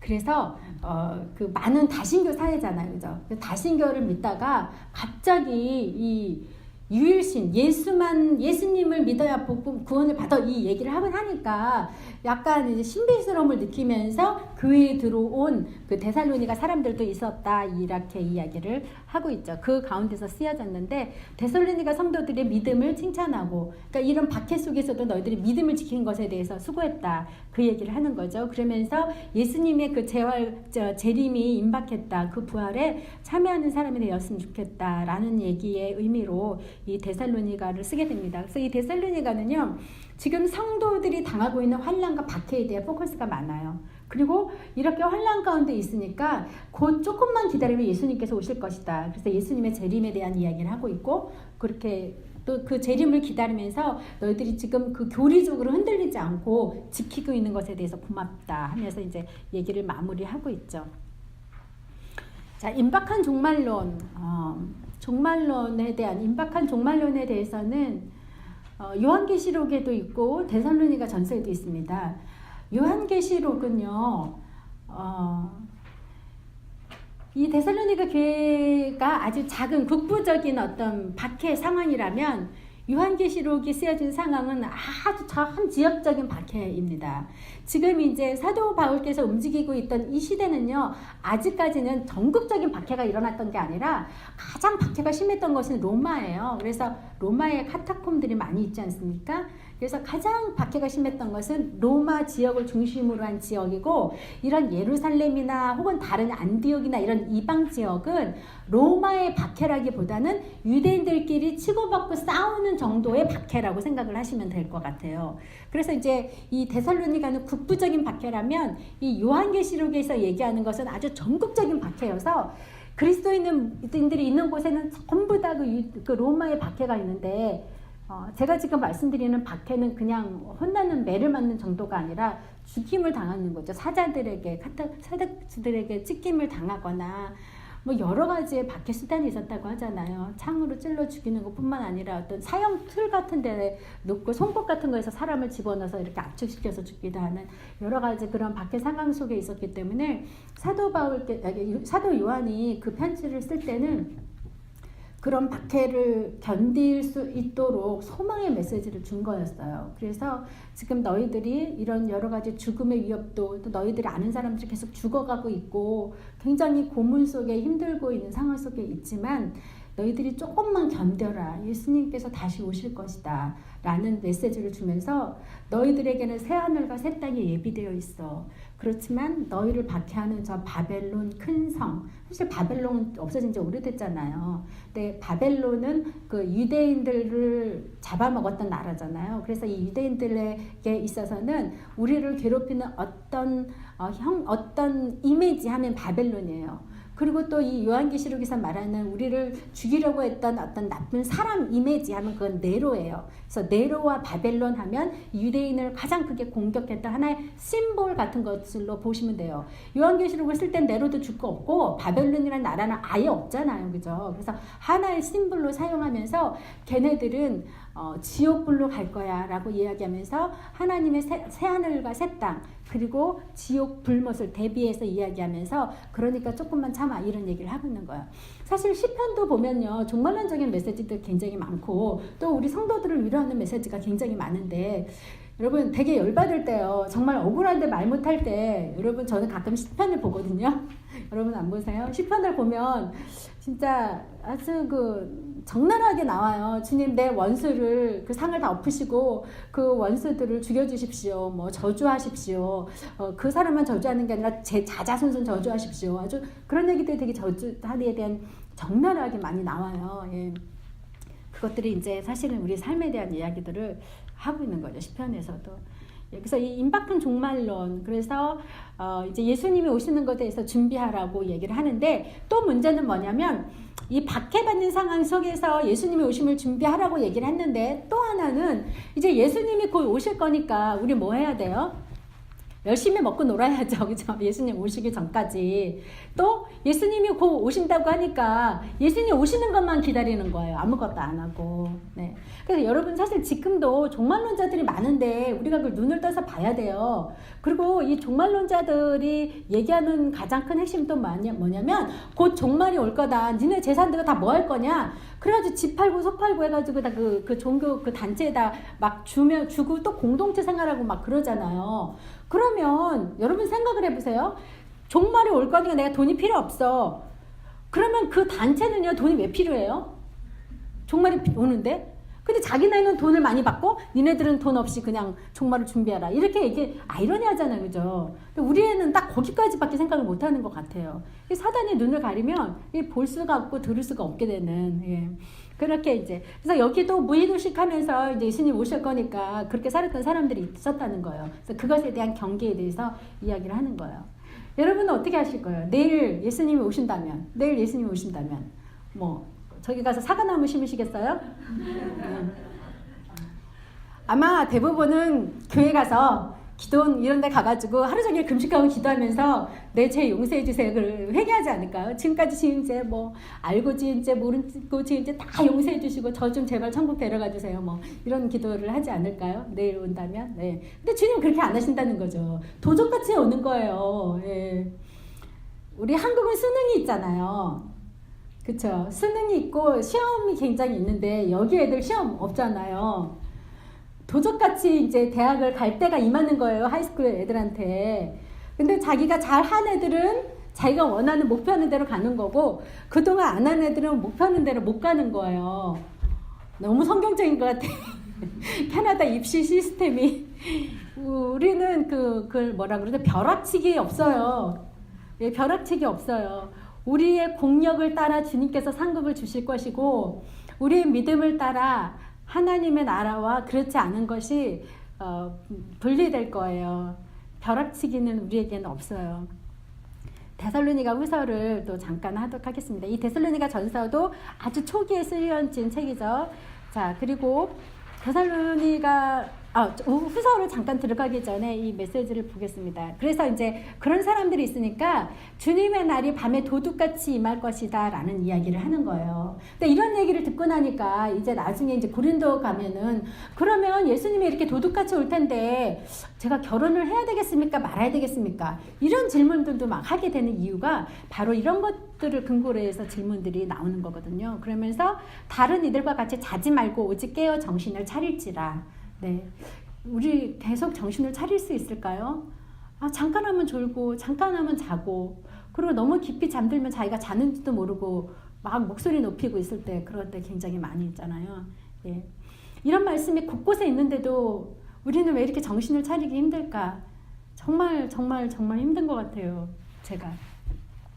그러면서 이제 이 유명한 말씀이 데살로니가 6장인데 16장이라고 잘못 놨습니다. 죄송합니다. 항상 기뻐하라, 쉬지 말고 기도하라, 범사에 감사하라. 이것이 그리스도 예수 안에서 너희를 향하신 하나님의 뜻이니라. 가끔 우리 성도님들이 이제 상담을 하시는 끝에 이렇게 하는 게 좋을까요? 저렇게 하는 게 어떤 게 하나님의 뜻일까요? 이렇게 물어보신 분들이 계세요. 그러면 저는 이제 거의 대부분 그러면 어떤 게 하나님의 뜻인 것 같으세요? 하고 되물을 때가 많이 있어요. 만약에 우리가 하나님 안에 있는 것이 확실하다면 내가 주님의 은혜 가운데 있는 게 확실한 게 여러분이 믿어지신다면 여러분이 기뻐하시고 여러분의 마음 가운데 평하신 대로 결정하시면 됩니다. 하나님은 우리에게 마음의 소원을 두고 행하신다고 했잖아요. 그 소원이 하나님이 원하시는 행함이신 거예요. 네. 그러나 조건이 있죠. 여러분이 하나님 안에 계신다면, 여러분들이 하나님의 은혜 가운데 있으시다면. 그런데 하나님께서 가장 원하시는 하나님의 뜻은 바로 이거죠. 항상 기뻐하라, 쉬지 말고 기도하라, 범사에 감사하라. 어떻게 항상 기뻐하겠어요? 그렇죠? 근데 여러분 이 데살로니가 교회 생각하면요, 여러분 기뻐할 수 없는 상황 얘기 못해요. 지금 여기는 교회 모이는 것 때문에 죽임을 당할 수 있는 상황 속에서도 하나님을 믿기 시작한 거거든요. 이 사람들이 너무 힘든 상황에 있는 사람한테 이 사도 바울은 기뻐하라고 이야기하고 있는 거예요. 지금 여러분들 죽을 것 같은 상황이 있을 때 가끔 많잖아요. 더 이상 살고 싶지 않다.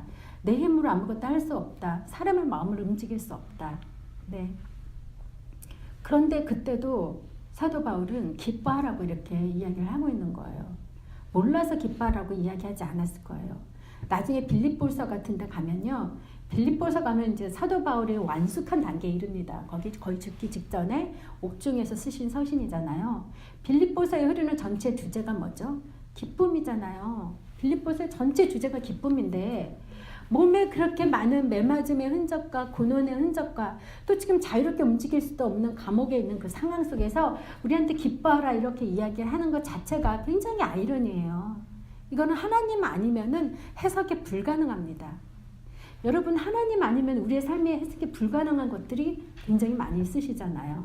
이것이 바로 그래요. 쉬지 말고 기도하라. 잠도 자야 되고 밥도 먹어야 되고 기도가 뭐 꼭 소리를 내서 쫙 외쳐야지만 기도입니까? 그렇죠? 우리가 주님 안에 있는 거예요. 깨어있는 상태인 거예요. 기도는 뭐죠? 우리 기도 그러면 영혼의 호흡, 하나님과의 대화, 대답은 너무 우리가 텍스트북을 통해서 잘 배웠는데 하나님과의 대화인데 기도를 나만 떠들고 끝날 때 굉장히 많잖아요. 네. 저도 굉장히 많더라고요. 어떨 때는 시간이 없으니까 그리고 혼자 막 열심히 기도하고 그리고 아멘하고 바로 돌아서서 내 일을 막 하는 거를 많이 봐요. 그래서 저도 이제 많이 노력을 하려고 하는데 기도를 예를 들면 내가 하고 싶은 말을 주님께 10분 정도 했다면 나머지 10분은 조금 주님 안에서 듣는 시간, 내가 1시간을 그렇게 소리를 냈다면 또 다른 시간은 좀 내가 주님 앞에 듣는 시간. 근데 또 우리 교회 성도들의 문제는 너무 들어. 문제 너무 듣기만 해. 그것도 문제예요. 사실 여러분 커넥션은요 기브앤테이크예요. 하나님께 말하고 주님께서 말씀하시는 건 듣는데 그냥 주구장창 듣기만 하겠다는 거야. 그거는 게으름이에요. 예. 그러니까 우리 주님이 원하시는 거예요. 말을 하라는 거죠. 그러면 꼭 입을 열어야지 기도해? 그런데 그러면 마음으로 믿어 의에 이르고 입으로 시인하여 구원. 입으로 왜 시인해요? 우리 입은 세상 얘기 떠들으라고만 있는 게 아니에요. 주님과 얘기하라고 의사소통이에요, 이게. 그 은사들도 마찬가지잖아요. 방언의 은사, 예언의 은사. 이것이 말하지 않고 이 은사가 어떻게 나타납니까? 근데 은사 사모하라 그랬잖아요. 그런데 우리는 기도하라고 입을 다 다물고 있어요. 묵상을 하는지 딴 생각을 하는지 아니면 나 주님과 깊이 교제하고 있어. 그래서 묵상 기도가 마치 엄청나게 고차원의 기도라고 정말 많은 분들이 오해하고 있는데 이 깊은 묵상의 기도로 들어가려면 열심히 떠드는 게 필요해요. 제가 떠든다고 표현해서 조금 안 좋게 보일지 모르겠지만 10년은 떠드는 기도 훈련하셔야 돼요. 그리고 우리가 지금 배우고 있는 묵상 기도, 영성 기도 이거는요. 천주교 사제들 기도예요. 천주교 사제들 1500년 동안 그렇게 했잖아요. 우리가 그거 어떻게 따라가시려고 그래요? 어떻게 카피하시려고 그래요? 1500년 했던 그 사제들의 기도를? 그리고 그 사제들은 결혼도 안 하고 애도 안 키웠어요. 돈 버느라고 힘들지 않았어요. 우리처럼.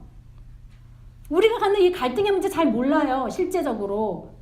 그런 분들이 깊이 들어가는 거하고 우리가 깊이 들어가는 거 저는 사실 우리가 더 깊다고 생각합니다. 이 투쟁적인 삶을 살아온 우리의 삶의 깊이를, 그죠? 물론 꼭 경험을 해야만 되는 건 아니지만 여러분들 남편하고 투쟁하고 애들하고 장난 아니었잖아요. 지금 40만큼, 그죠? 예. 예. 정말 어떻게 그 시간을 견뎌하는, 근데 갈수록 태산이에요, 여러분. 기대하세요. 사마을 분들 기대하세요. 산마을 특히 갈수록 태산이에요. 그러니까 그 투쟁을 하는데 어떻게 주님 앞에 입을 안 벌리겠습니까? 그 기도가 끝나야 이제 깊이 묵상하는 단계로 들어가는 거예요. 네. 자, 그렇게 기도하고 감사하라고 이렇게 얘기하는 게 이 위기 상황을 살아가고 있는 데살로니가 교회입니다. 그러면서 성령을 소멸하지 말고 예언을 멸시하지 말고. 우리가 성령 얘기하면 무슨 광신도인 줄 알아요. 그죠? 무슨 예언한다 그러면 광신도인 줄 알아요. 축사, 귀신 내쫓으면 무슨 광신인 줄 알아요. 이게 지금 always happening 하는 건데, 우리 가운데서. 근데 왜 이게 지금 없어져야 되죠? 왜 예언하면 안 되죠? 왜 우리가 성령으로 기도하면 안 되는 거죠? 우리가 이렇게 논리적인 성경 공부해서 논리와 이성적으로 합리적인 것만 공부해서 받아들여야 되나요? 그렇지 않아요. 성경에 분명히 얘기하고 있잖아요. 멸시하지 말라고 말씀하세요. 많은 구절 가운데 그렇게 이야기를 하고 계세요. 자, 데살로니가 후서 잠깐 빨리 나갔고 쉬도록 하겠습니다. 데살로니가 후서는 이제 사도 바울이 얘기하고 나서 편지를 보냈는데 보니까 막 혼동이 일어난 거예요. 또 난리가 난 거예요. 그래서 이거 데살로니가 후서를 쓰면서 사도 바울이 다시 이거 안 되겠다. 그래서 임박한 종말론에서 태도를 바꿉니다.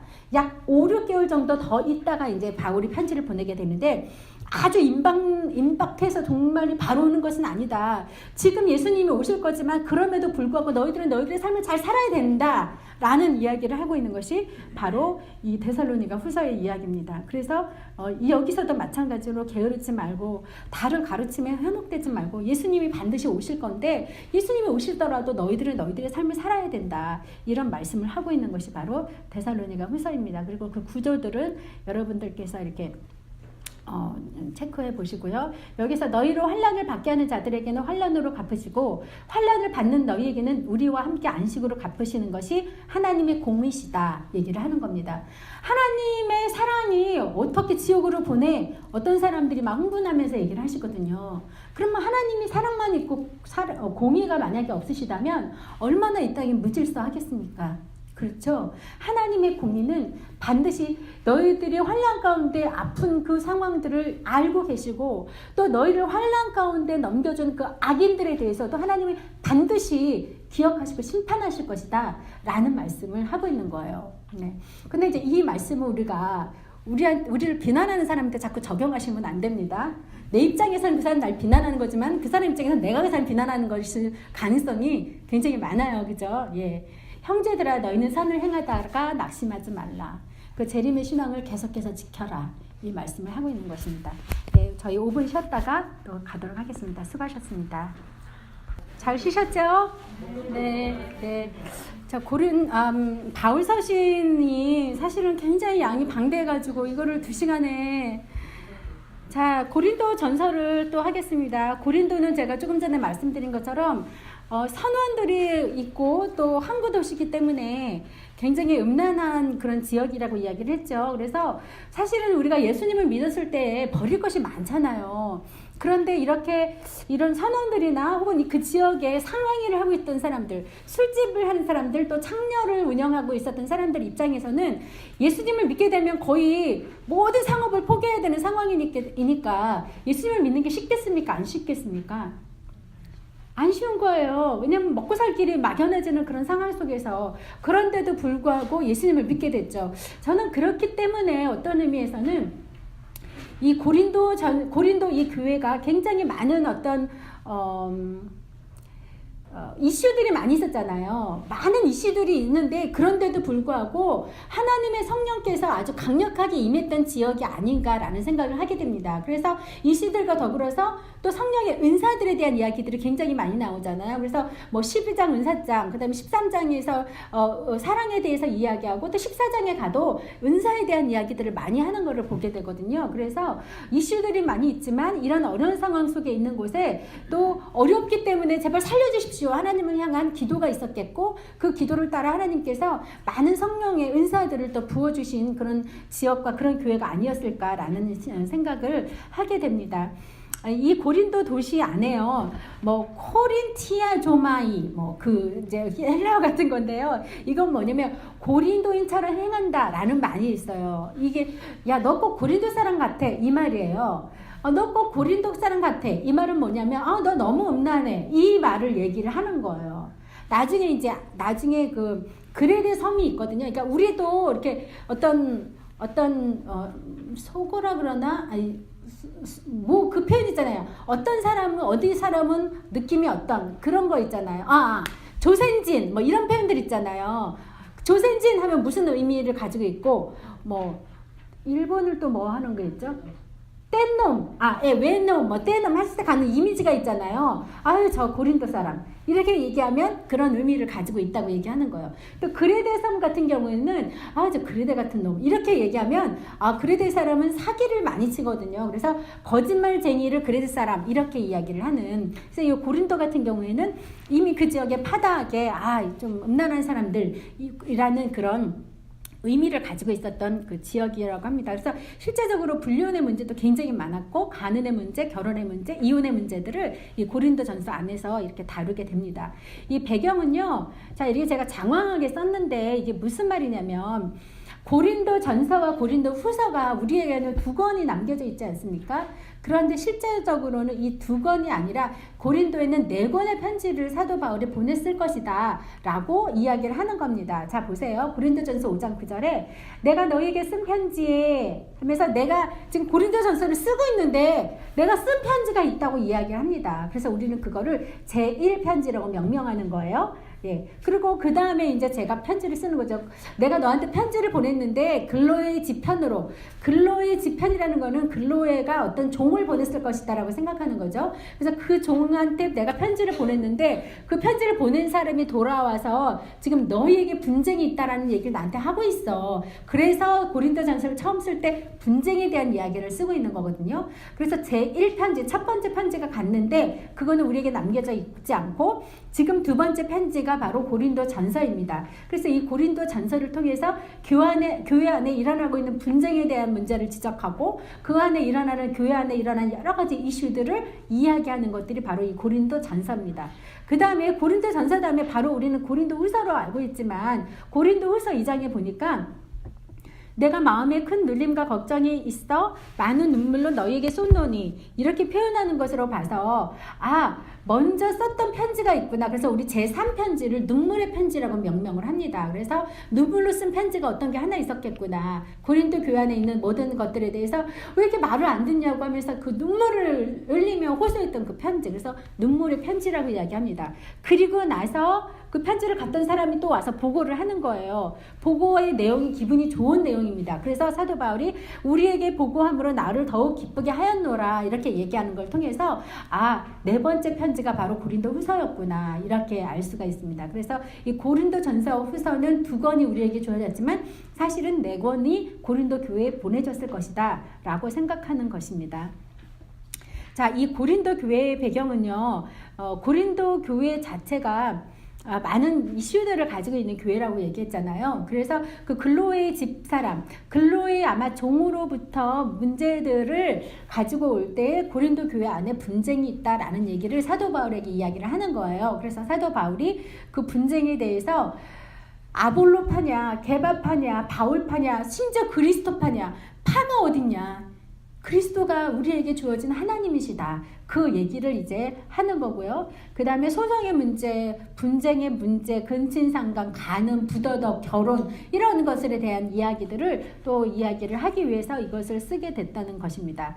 또 이런 여러 가지 일들에 대해서 신학적인 해석이 또 있는 거죠. 그래서 지금 오늘날에도 이런 문제들이 있을 때 고린도전서를 읽으면서 우리가 어떻게 삶의 그 지혜들을 얻을 수 있는지에 대한 이야기들을 할 수가 있게 되는 거죠. 그래서 글로의 지편으로부터 들은 내용에 대해서 책망하는 이야기가 초반절에 나옵니다. 그래서 거기에 가장 대표되는 것이 분쟁에 대한 문제예요. 그래서 파벌을 나누는 거죠.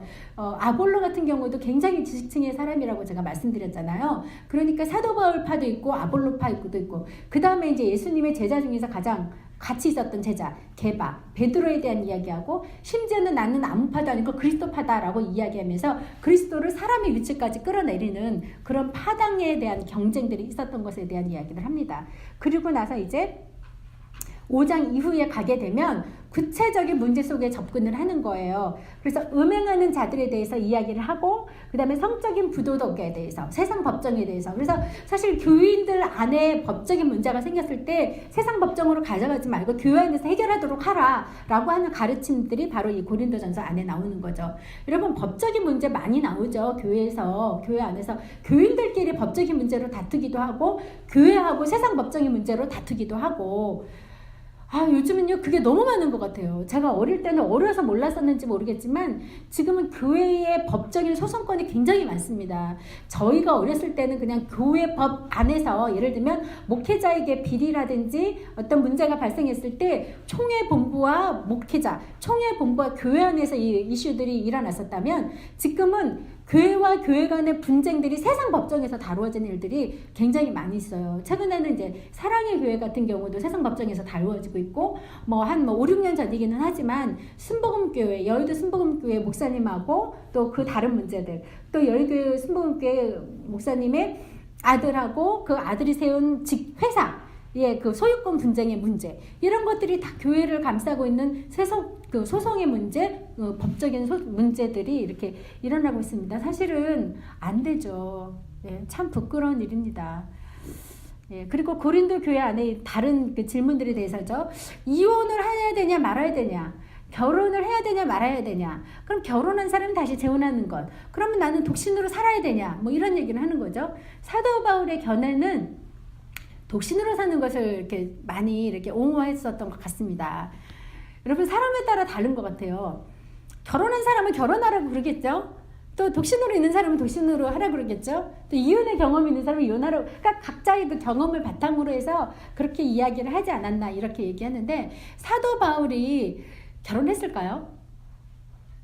지난번에 제가 그 결혼 문제를 안 다뤘던 것 같은데 사도 바울을 지금 현재는 독신은 분명합니다. 그런데 결혼을 했다가 이혼을 한 것인지 혹은 아예 결혼을 하지 않은 것인지에 대해서는 학자들마다 의견이 분분한데요. 저희들이 볼 때는 이제 많은 학자들이 지금 지지하는 것은 사도 바울이 결혼을 하려고는 했었으나 이게 사도 바울이 이제 예수님에게 크레이지 된 게 거의 20살에서 22살이잖아요. 다메섹에서 예수님을 만나고 공부를 다 끝내고 이제 그 사역을 시작하는 즈음에 예수님을 만나면서 회심 사건 이후에 사도 바울이 결혼을 하려다가 계속 이렇게 예수님을 만난 이후에 결혼할 수 있는 그런 찬스가 없었다고 이렇게 보게 됩니다. 그래서 이혼보다는 아마 결혼을 하지 않았을 것이다라고 보기도 하고요.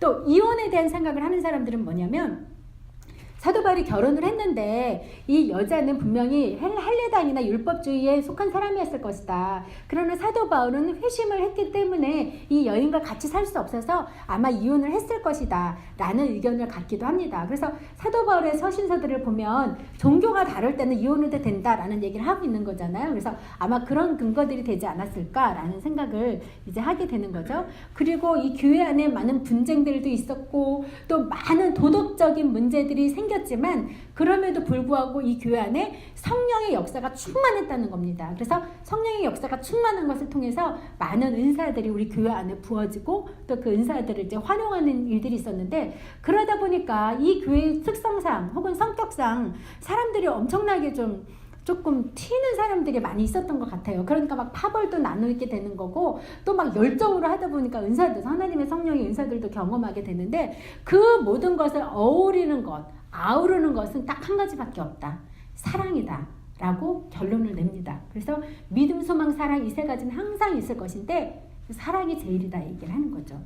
여러분, 우리 사도 바울은 계속해서 경건을 훈련하라, 하나님의 나라를 준비하라 이런 얘기를 하셨는데요. 우리가 하나님 나라에 가면 가져가는 게 딱 하나예요. 사랑 하나 가지고 가는 거예요. 하나님이 그분의 성품이 사랑이시기 때문에 내가 사랑, 그 사랑만 가지고 가는 거예요. 그 사랑 안에는 정말 많은 것들이 있겠죠. 믿음도 좋고 소망도 좋죠. 믿음도 이제 우리가 주님 앞에 가면 믿음 소용없어요. 완성되는 거죠. 그 단계 속에서 믿음으로 우리가 하나님을 만나는 거 아니죠. 하나님 나라 안에서. 소망은 어때요? 더 이상 무슨 소망이 있겠어요. 우리가 하나님 나라 안에 있는데, 그분과 함께 있는데, 우리 아버지와. 예. 그런데 마지막에 우리가 가장 필요한 조건은 사랑이에요. 사랑. 내가 얼마만큼 우리를 사랑하고 우리 교회를 사랑하고 우리가 속한 사람들을, 이 세상을 사랑했는지 그 사랑을 가지고 하나님 나라에서 사랑으로 살아가고 있는 것이 바로 하나님의 나라예요. 사실은 제가 하나님의 나라를 미래적인 표현으로만 썼는데요. 동시적으로 여러분들 늘 생각하시기 바랍니다. 왜냐하면 하나님의 나라는 이미 우리에게 임했어요. 근데 하나님의 나라가 이미 우리 가운데 임했는데 우리의 삶은 왜 이래? 그 우리에게 임했다는 것은 그걸 말하는 게 아니에요. 예수님이 하나님의 나라예요. 예수님이 하나님이시잖아요. 그 하나님이 이 땅 가운데 오셨잖아요. 그래서 하나님의 나라가 이 땅 가운데 이미 성취되고 이미 이루어진 거예요. 현재적인 하나님의 나라예요. 그러면서 또 동시에 미래적인 하나님의 나라가 있어요. 그건 종말에 맛보게 되는 하나님의 나라예요. 종말은 두 가지예요. 그죠? 개인적인 종말, 우주적인 종말. 내가 죽는 것은 개인적인 종말이죠. 그죠? 그러나 언젠간 이 지구의 끝이 오잖아요. 요한계시록을 통해서 새하늘과 새 땅이 올 때는 이 세상에 우리 눈으로 보는 것들은 다 끝나게 되는데, 그때 우주적인 종말을 맞이하게 되는 거예요. 어쨌든 우리는 그 종말 앞에서 이제 하나님의 나라, 미래적인 하나님의 나라를 성취하는 거예요. 그러니까 우리는 두 가지 세계를 살고 있어요. 이미 성취된 하나님의 나라, 그리고 또 미래적인 하나님의 나라. 이 두 군데를 우리가 살아가고 있는 거죠. 그렇다고 우리가 컨퓨즈한 건 아니에요. 그런데 우리가 이 세상을 살아가면서 우리가 어디에 더 마음을 둘 것인가. 우리 권사님도 계시지만 연세가 드시면서 아픈 데가 막 늘어나시죠. 저도 5마을이거든요. 예. 죄송합니다. 네. 근데 이렇게 좀 아픈 데가 늘어나요. 작년에도 괜히 쓸데없이 막 팔이 아프다거나 갑자기 또 다리가 아프다거나. 근데 이제 시간이 지나면 아픈 데가 더 늘 거예요. 아무리 내가 건강관리를 해도 더 늘어날 텐데, 그렇게 아프고 시간이 지나면서 우리의 몸은 쇠하여 가잖아요. 그리고 자꾸 나는 변하잖아요. 그렇죠? 그런데 변하지 않는 그 한 가지가 우리 안에 두신 예수님이죠. 내 안에 있는 나의 영과 하나님의 성령이 만나죠. 그 스피릿, 그것이 계속 이제 가는 거예요. 하나님 안에서. 그런데 우리는 보여지는 것에 온갖 마음을 다 두잖아요. 우리 딸이 이번에 여름에 한국에 가서 쌍꺼풀 수술을 기필코 하고 오겠다 그래가지고 나도 데려가. 그랬더니 옆에서 우리 아들이 엄마 지금도 이뻐지고 싶으세요? 그러더라고요. 그럼 이뻐지고 싶지. 그렇게 얘기를 했거든요. 근데 우리는 끊임없이 우리가 보여지는 것에 많이 투자하고 싶은 거예요. 그죠? 또 다르게 표현하면 이제 이 트렌드가 좀 오래됐어요. 수십 년 됐는데, 성경 공부 교회에서 성경 공부 클래스 열잖아요. 그럼 많이 와요. 근데 기도 모임 클래스 열잖아요. 기도 모임은 안 와요. 자, 성경을 공부하면요, 티를 낼 수가 있어요. 그쵸? 촌모임 할 때, 여러분 혹시 우리 저랑 같이 하시고 나서 촌모임 가서 좀 나대시는 분 계세요? 많이 나대세요. 여러분들이 많이 나대셔야지 이제 사람들이 부러워서 또 말씀을 공부하게 됩니다. 네. 근데 우리가 티를 내잖아요. 내가 이 정도 수준이야. 내가 이만큼 뭐 성경을 많이 알고 있어. 그에 대한 내 영광이 있어요. 근데 기도는 안 보여요. 그쵸? 그렇다고 내가 사람들한테 아, 내가 기도를 하루에 1시간 하는데 말이지. 이거 말하고 다니지는 않잖아요. 그죠? 근데 기도는 티가 안 나요. 네, 그건 티가 안 나요. 근데 성경 보면 우리가 티 낼 수 있어요. 다른 사람에게. 그러니까 우리는 여전히 그렇다고 여기 오신 분들이 그렇다는 건 절대로 아니에요. 예, 혹시 오해하시지 마시기 바랍니다. 그러나 어쩌면 우리가 그럴 가능성이 또 있다는 거죠. 그래서 여러분 저는 이제 우리 선방을 공부하거나 할 때 늘 많이 강조하는 게요. 밸런스예요. 성경을 이만큼 공부하시면 기도하라고 얘기해요. 성경과 기도의 밸런스 깨지면 다 깨지는 거예요, 사실은. 근데 내가 성경 잡고 있다고 해서 괜찮다고요? 내가 기도 많이 한다고 괜찮다고요? 아니에요. 이거 밸런스예요. 그리고 성경과 기도의 밸런스가 맞춰지면 그때는 삶으로 하는 삶의 적용 단계, 이게 다 같이 하나로 가는 거거든요. 근데 이거 하나가 만약에 안 되는데 이것만 특출하다고 해서 그게 좋은 게 아니에요. 자, 이렇게 이제 고린도 전서를 마치고 가는데 이제 그 분쟁의 내용이 그런 얘기하죠. 마지막에 이제 사도 바울이 아볼로를 좀 많이 경계합니다. 예, 아볼로도 같은 이제 수준 선상에 있었기 때문에 개반은 비교 안 해요. 베드로는 비교를 안 하는데 이제 아볼로는 계속 마음의 컨선을 가지고 있으면서 나는 심었고 아볼로는 물을 주었으되 오직 하나님께서 자라나게 하셨나니 그런즉 심는 이나 물쓰는 이는 아무것도 아니로되 오직 자라게 하시는 이는 하나님뿐이시니라, 이 말씀을 하고 있어요. 네, 오직 자라게 하시고 그 열매를 보시는 분은 하나님이세요. 우리가 아닙니다. 네. 자, 여기 아주 중요한 말씀이 있는데요. 이 말씀을 제가 좀 나누고 싶어서요. 자, 3장에 보면요. 이 닦아 둔 것 외에 능히 다른 터를 닦아 둘 자가, 이 터는 뭐냐면 예수님의 터예요. 예수님의 터 위에 뭐가 있냐면요. 금이나 은이나 보석이나 나무나 풀이나 집. 자, 여러분, 우리가 예수님을 믿었어요. 이신층의. 그래서 우리가 예수님을 믿음으로 말미암아 우리는 지옥으로 가서 법적으로 길티 판정을 받아야 하지만 우리는 이노센트가 됐어. 우리는 거룩한 사람, 의롭다 칭함을 받아서 우리는 이제 심판을 안 받아요.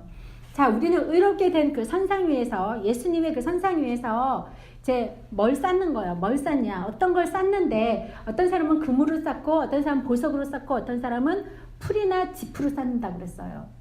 자, 이렇게 우리가 쌓아 올렸어요. 그런데 어느 날, 이걸 공적이라고 표현해. 어느 날, 자, 누구든지 그 공적이 불타면, 자, 그러면서 이제 마지막 날에 불로 너희를 심판할 것이다, 이런 얘기를 하게 되거든요. 자, 그럼 이렇게 예수님의 위에 이런 것들을 다 우리가 세웠어요. 그런데 불을 타게 되면 어떻게 되죠? 자, 예를 들면 여기에 보석이 있고요. 여기에 풀이 있어요. 그럼 보석은 불이 타도 없어지지 않죠.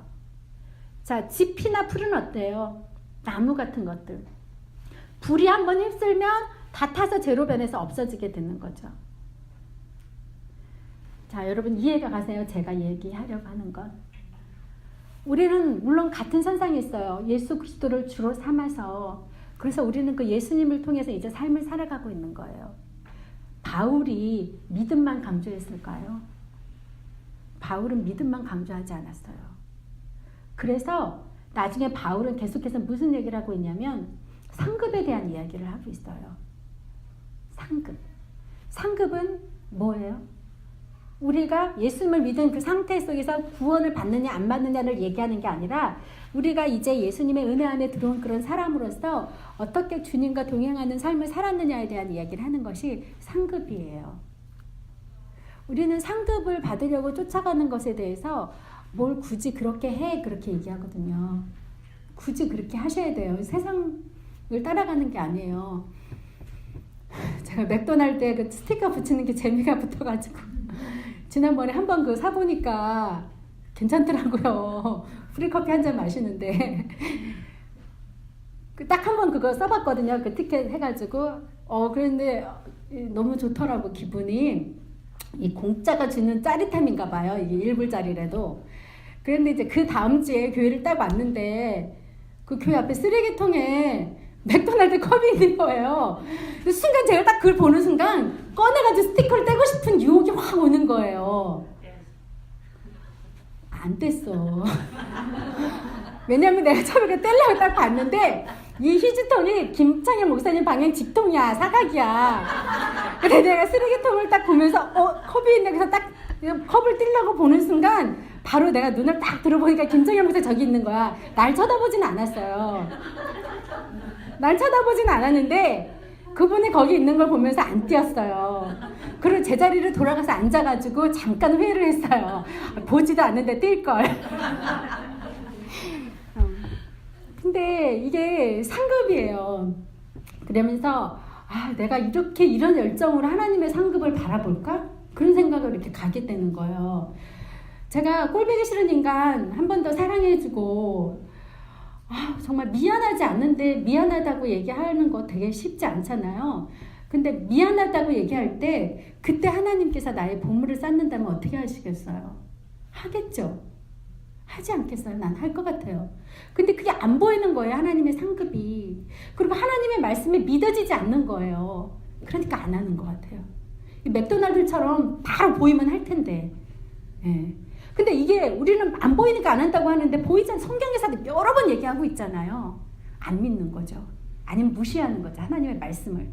내 권위가 하나님의 성경보다 더 높다는 말씀이에요. 자, 불 가운데 이거를요 또 다른 말로는 뭐라 그러냐면 행위 심판이라 그래요. 다른 말로는. 우리는 다 행위에 따라 심판받아요. 우리는 천국을 갔기 때문에 다 똑같다 이게 아니에요. 행위 심판이 우리에게 있다는 거예요. 그게 하나님의 공의예요. 그래서 천국에서 그래서 보게 되는 거죠. 미래적인 심판에서. 자, 고린도 전서에서 가장 중요한 것은 사랑이에요. 여러분. 많은 은사들이 있지만 그 사랑의 가장 신령한 것을 추구하라 이렇게 이야기하고 있어요. 그러나 이 사랑을 이루어가는 데는 하나님의 성령의 도우심이 필요하죠. 여러분 성령을 멸시하지 마시고 또 은사도요. 점점 이제 하나님의 은사가 없어진다 이렇게 얘기하는데 어제나 오늘이나 동일하신 하나님이라면요. 지금도 죽은 사람 예수님 반드시 살리세요. 우리를 통해서 하세요. 우리를 통해서. 그러나 그걸 믿느냐 믿지 않느냐의 문제인 거지 하나님께서 더 이상 역사를 안 하시는 문제는 아닌 거예요. 그런데 우리는 자꾸만 하나님께 핑계대고 싶죠. 하나님 이렇게 기도하는데 하나님 안 하시잖아요. 이렇게 얘기하죠. 우리의 믿음을 하나님 보시기를 원하시는 거예요. 자, 은사와 관련해서 혹시 질문 있는 분 있으세요? 네, 한번 나중에라도 질문 있으시면 하시고요. 자, 고린도 후서는 똑같습니다. 아까 4가지 그 책 중에 마지막 책으로 쓰여진 것이고요. 그 고린도 전서에서 그렇게 사도 바울이 얘기하고 눈물의 편지를 썼는데도 불구하고 아직도 지가 사도가 맞느냐라는 중상모략들이 계속 있어 왔습니다. 그래서 고린도 교회하고 이 사도 바울이 관계를 정립하는 것들에 대한 이야기를 하고 있고요. 또 예루살렘 교회가요, 이때 50년에서 60년 어간되면은 그때 아가보가 예언했잖아요. 흉년이 올 거라고. 그래서 대기근이 와요. 그래서 그렇지만 예루살렘의 지역에는 기근이 왔는데 이 놀스 쪽 있잖아요. 유럽 쪽에 이쪽은 그래도 아직도 먹을 것이 있고 풍성했었어요. 그래서 디도를 통해서나 여러 제자들을 통해서 헌금을 이렇게 나눠주는 일을 해요. 그래서 연보라고 하죠. 컬렉션 연보들을 모아다가 예루살렘 교회를 도와주고 구제하고 그런 일들을 계속 이렇게 하게 됩니다. 그래서 그런 일들을 하기 위해서 사도 바울이 그 교회들에게 편지를 쓸 때 연보를 모아서 좀 보내달라고 이런 부탁을 하는 거죠. 지금 같으면은 이제 선교사들이 나가면서 후원 요청을 하게 되는 그런 것들을 편지를 통해서 하게 됩니다. 전체 구조에 대해서는 여러분 참고하시고요. 자, 로마서를 보시면 이제 사도 바울에게는 가장 먼 지역이고요. 그리고 예루살렘에서 사도 바울이 붙잡히잖아요. 근데 그 전에 1차, 2차 전도여행을 했을 때는 안디옥에서 출발해서 안디옥으로 돌아갔던 여정이라면 3차 여정을 해서 안디옥을 거쳐서 예루살렘으로 내려와요. 근데 그때 사도 바울을 포함한 그 주변의 많은 제자들이 예루살렘을 가지 말라고 간곡하게 부탁하잖아요. 그런데도 불구하고 내가 복음을 위해서 가겠다면서 왔는데 역시나 사도 바울이 붙잡히게 됩니다. 그래서 예루살렘에서 붙잡혀서 이 모든 로마의 군인들의 호송과 보호를 받고 이제 로마까지 가게 되는 그 여정을 마지막에 하게 되는데요. 이 로마로 가기 전에 사도 바울이 로마에 있는 교회들에게 편지를 쓰게 되는 겁니다. 그러니까 잡혀서 로마로 가기 전에 편지를 쓴 거니까 그 이전에 사도 바울 이전에 누군가가 가서 복음을 전해서 교회가 세워졌을 것이다 라고 이야기를 하는 거죠. 자, 이 로마에는요 어떤 문제가 있었냐면 아까 여기서 보는 것처럼 예루살렘과 아주 멀잖아요. 그러니까 유대인들이 여기 로마 가서 사는 경우는 많지 않아요. 그러니까 이 로마에는 유대인 디아스포라보다는 이방인, 그러니까 소위 말하는 로마 사람들, 다신교를 섬기는 로마 사람들의 이방인들이 더 많이 있었던 그런 지역이에요. 그러면 이런 지역에는 어떤 문제가 이슈가 될까요? 당연히 이방인 섬기는 이방 사람들하고 유대인들 간에 많은 분쟁들이 있었겠죠. 예, 그래서 유대 율법주의자들이 박해하는 일들이 생기고 또 로마의 직통 안에 있으니까 황제 숭배 사상하고도 부딪히게 됩니다.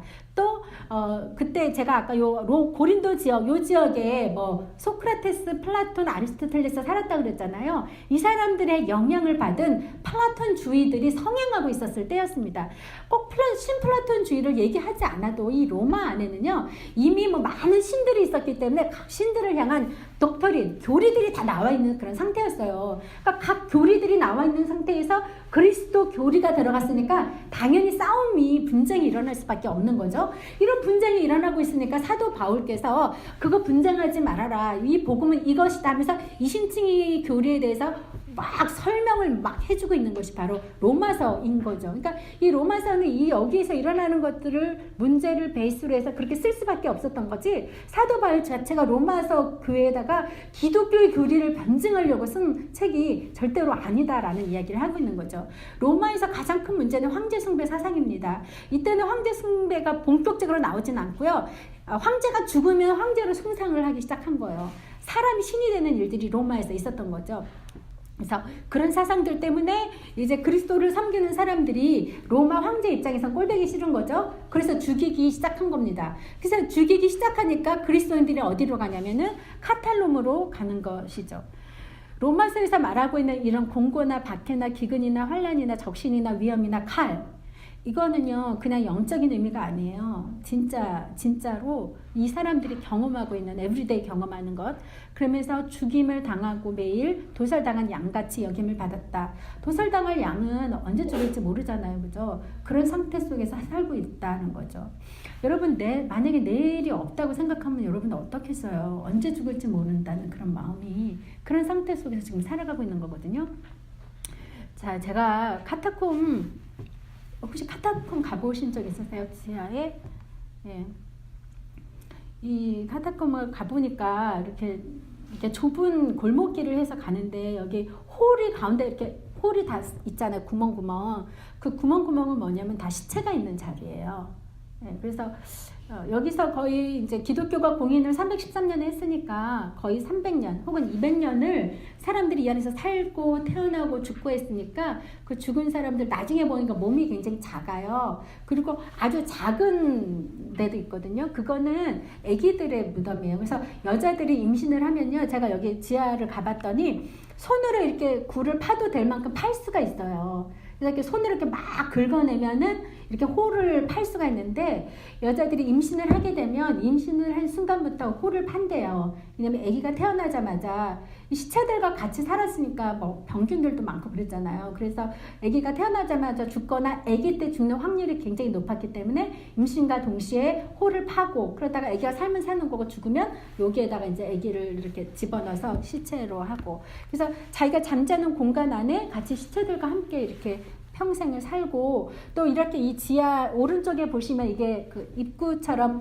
이 홀들을 이렇게 복도를 지나면 또 큰 공간을 만들고 또 지나서 큰 공간을 만들기도 하고요. 또 이 지역에 저기 맨 왼쪽 위에 같은 경우는 조금 홀이 넓잖아요. 그 넓은 데는 공동체 교회처럼 모여가지고 회중 예배를 드리기도 했던 그런 장소예요. 그래서 한 30-40명이 아주 몸도 움직일 수 없을 만큼 아주 빽빽하게 모여서, 그럼에도 불구하고 이곳에서 계속 이제 예배 드리고 성경을 읽었던 그런 장소였던 것이죠.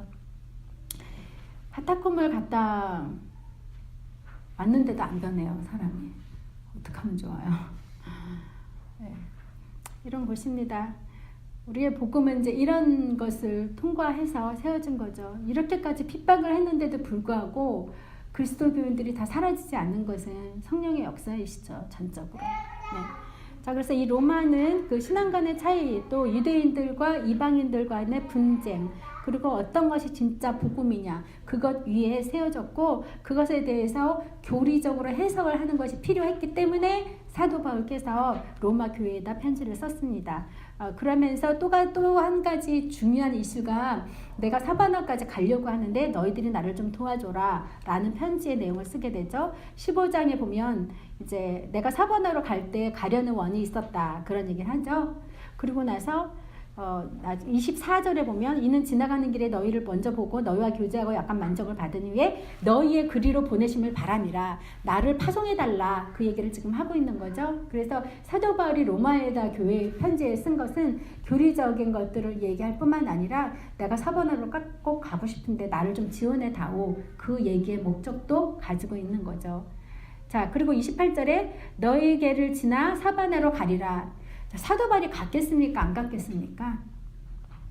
성경에는 사바나를 갔다 온 기록이 없어요. 그죠? 근데 2세기에 있었던 문헌, 모라토리아 경전, 지금 이제 뭐 천주교에서는 위경 해가지고 보고 있는데요. 그런 경전에서는 사도 바울이 로마를 2번 방문했다라고 얘기를 하거든요. 그러니까 예루살렘에서 압송될 때 로마를 한 번 가고 옥중서신을 다 쓰고 그 다음에 사바나를 잠깐 갔다 왔을 것이다라고 그렇게 추정을 해서 쓰고 있습니다. 사도 바울의 열정이 일들을 가능하게 한 거죠. 하나님께서 하십니다. 그러나 하나님은 사람을 통해서 하십니다. 성령께서 여러분에게 역사하셔도 여러분들이 움직이지 않으시면 움직이지 않습니다. 여러분들께서 하나님의 방언과 예언과 지식의 은사와 가르침과 혹은 사랑과 이 모든 은사들을 사용하기를 원하시는데 여러분들이 가만히 있으면 아무것도 사용되지 않습니다. 움직일 때 성령께서 하시는 거죠. 자, 이렇게 해서 로마서의 칭의 문제는 지난번에 잠깐 했는데 오늘은 시간이 없어서 잘 못할 것 같고요. 야고보서는 이행칭이라고 해서 행함으로 의롭다함을 받는다는 야고보서. 이신칭의는 믿음으로 이렇게 받는다. 사람들이 볼 때 얘네들이 부딪힌다, 상충된다 고 이야기를 하고 있잖아요. 그렇지만 사실은 이것이 상충되는 것이 아니라 같은 얘기를 하는 거죠. 왜냐하면 행함이 없는 그 믿음 자체가 죽은 믿음이기 때문에 이신칭의 안에도 믿음이 들어가지 못하는 거예요. 자, 그 부분도 나중에 야고보서 할 때 좀 시간이 되면 하겠습니다. 자, 고린도에서 기록한 로마서에 대한 이야기들을 이렇게 마치고요. 자, 가택연금이라고 하는 옥중서신, 네, 이 옥중서신을 받게 된 지리적인 상황들입니다. 빌립보 교회가 아까 마게도냐 지역, 데살로니가 바로 옆이 빌립보죠. 빌립보, 에베소는 아시아의 7교회 중에 하나죠. 그리고 골로새서, 그리고 빌레몬서는 지역이 아니라 사람 이름이에요. 네. 그래서 이 옥중서신은요, 골로새서를 통해서 기독론, 그리스도교, 그리스도에 대한 변증을 한 것이 바로 골로새입니다. 그래서 여러분께서 예수 그리스도가 누구신가를 알고 싶으시면 골로새서 읽으시면 됩니다. 교회가 무엇인가 알고 싶으시면 에베소서 읽으시면 됩니다. 빌레몬서는 사람에게 보냈다고 이야기했죠. 그리고 특별히 골로새서하고 에베소서는 보면요, 쌍둥이 서신이라는 별칭을 가지고 있어요. 쌍둥이 서신 혹은 자매 서신. 자, 보실까요? 굉장히 이상한 게 많습니다. 자, 에베소에서 그리스도와 함께 살리셨고 또 함께 살리시고 이런 표현들이 있죠. 골로새서에도 그 안에서 예수님 안에서 함께 일으키심을 받았으니 함께 살리시고 함께 다시 살리심을 받았으면, 자, 비슷한 어구들이 많이 나오죠. 예, 지난번에 공간복음에 보셨던 것처럼 그런 비슷한 이유입니다. 또 많이 나와요. 화목하게 하겠다라는 것이 에베소서에 있고 골로새서에 있고, 또 자라나게, 성령 안에서 자라나게 한다, 에베소서에 있고 골로새서에 있고. 그래서 이런 비슷한 유사점으로 말미암아 이 두 서신을 한 50% 정도가 겹친다고 하죠. 그래서 유사한 서신이다 이렇게 이야기하죠. 비밀에 대한 이야기들. 네. 자, 이 에베소서는 그 아시아 지역에 있는 7교회 중에 하나로 알고 있습니다. 여러분이 에베소서를 가면 그 아데미 신전 있잖아요. 그 아데미 여신이 있는 곳인데, 자, 이 여신을 보면요, 가슴 쪽에 유방이 24개가 있습니다. 그러니까 이 아데미 신을 섬기는 이유가 풍요의 신이에요. 그래서 유방이 24개가 있으니까 24개의 젖이 나오는 거니까 굉장히 풍요롭다라는 것을 의미하는 거죠. 그런데 이 농경사회라든지 예전 이 사회 사람들에게는 잘 먹는 것, 곡식에 있는 것 자체가 부유잖아요. 그러니까 이 여신을 이렇게 섬길 수밖에 없는 거죠. 그래서 이런 여신들에 대한 이야기가 나중에 로마로 가게 되면서 이제 기독교가 공인이 되면서 이 여신에 이제 마리아를 놓게 된다든지, 그리고 예수님 아기로 안고 있잖아요. 이 예수님 언제 큰인지 모르겠어요. 언제 커서 십자가에 죽으려는지. 그래서 지금까지 아기로 있는 모습들이 바로 이런 신을 섬기던 그 바탕을 통해서 일어나게 됩니다. 그래서 참 어려운 문제가 있죠, 그 부분에. 자, 이렇게 해서 에베소서 이렇게 해서 끝내고요. 골로새서 비슷한 서신입니다. 예, 그리고 골로새서는 그 항구 쪽에 있진 않아요. 안쪽으로 들어가 있는 그런 도시인데요. 에베소와 가깝게 있는 곳입니다. 골로새 교회는 사실 사도 바울이 바로 세운 교회는 아니에요. 그렇지만 골로새 교회가 에베소 교회 근처에 있는데, 에베소 하면 여러분 생각나는 게 두란노 성원 여러분 아시죠? 특히 이제 사도 바울이 가장 오랫동안 머물렀던 지역이라고 하잖아요. 에베소에서. 그래서 두란노 성은 오늘의 교회 두란노 성원이 아닙니다. 예, 여기에 두란노가 있어요. 그래서 그 두란노에서 가르칠 때에 에바브로라는 사람이 여기서 배우고 골로새에 가가지고 교회를 개척해서 세운 교회입니다. 그러니까 사도 바울은 자기가 직접 세우지는 않았지만 자기의 제자가 세운 교회이기 때문에 애정을 가지고 또 이런 편지들을 쓰시게 되는 그런 원인이 된 거죠. 예, 빌립보 같은 경우는 바울이 빌립보의 성에 들어갔다가 빌립보에서 만난 아주 중요한 사람 또 하나 있잖아요. 자주장사 루디아를 여기서 만났잖아요. 길가에서. 왜냐면 여기는 회당이 없어요. 회당이 없다는 것은 유대인들이 많지 않았다는 얘기잖아요. 그죠? 그런데 점치는 아이를 귀신을 쫓아지고 나니까 그 주인이 화를 내면서 사도 바울을 쫓아내고 감옥에 가두는 그런 일이 있었던 곳이 바로 빌립보입니다. 이렇게 어려움을 빌립보 안에서 겪고 그랬지만 이 빌립보가 그 어려움을 이유로 해서인지 사도 바울이 필요한 것들을 많이 채워줘요. 재정적인 후원도 많이 하고 결국 마지막에서는 감옥에 갇혀있는 사도 바울을 찾아가서 옥바라지까지 하게 되는 이 빌립보 교인들이 그런 일들을 많이 하게 됩니다. 아마 그 가운데 있었던 부유한 예수님을 믿은 대종자들이 아마 이 사도 바울을 계속해서 서포트했던 것으로 보이는데, 그런 의미에서 빌립보를 보면은 사도 바울이 기쁨의 서신이라고 이야기도 하지만 굉장히 그 감사하는 빌립보 성도들과의 그 깊은 관계들에 대한 이야기들을 좀 많이 하고 있는 것들을 보게 됩니다. 예. 자, 이렇게 해서 빌레몬서는 사람에게 쓴 건데 이 빌레몬서까지 이야기를 하고 마치려고 합니다. 그리고 디모데 전서와 후서, 디도서. 이 디모데 전서, 디도서는 여러분 아시듯이 목회 서신이에요. 그래서 사도 바울이 사역하는 과정 속에서 회심한 사람들이에요. 그래서 디모데 같은 경우도 목회자를 세워서 에베소 교회로 파송을 합니다. 데리고 다녀요, 같이. 전도 여행을 같이 하다가 자기가 세웠던 에베소 교회에다가 디모데를 남겨두고 목회를 하도록 하는데, 디모데가 나이가 어렸어요. 그러니까 성도들 입장에서 나이가 어린 목사가 오니까 만만하게 생각하기도 하고 그런 일들이 일어나니까 사도 바울이 너가 어리지만 너의 연소함 때문에 업신여김 받지 말라고 얘기하고 말씀의 권위를 지키라고 얘기하고, 그러기 위해서는 교회 장로들과 성도들을 어떻게 치리하고 어떻게 장로들을 세워야 되는지에 대한 근거들에 대한 이야기들을 이렇게 디모데를 통해서 이야기를 합니다. 신실한 예수님의 바울의 제자 중에 하나였죠. 네. 좋은 선생님을 만나는 것도 참 중요하고 좋은 제자들과 함께 있는 것도 굉장히 중요한 것 같습니다. 네, 그리고 에베소가 사실 이런 굉장히 어지러운 그 종교의 위협 속에 있었는데도 불구하고 사도 베드로가 잘 목회를 하면서 성장한 교회라고 나중에 이야기하죠. 그래서 나중에 7교회 나올 때 에베소 교회가 등장을 합니다. 자, 디도는 지난번에 그림 보여드렸던 것처럼 디도하면 빠르게 왔다 갔다 하는 그림을 볼 수가 있습니다.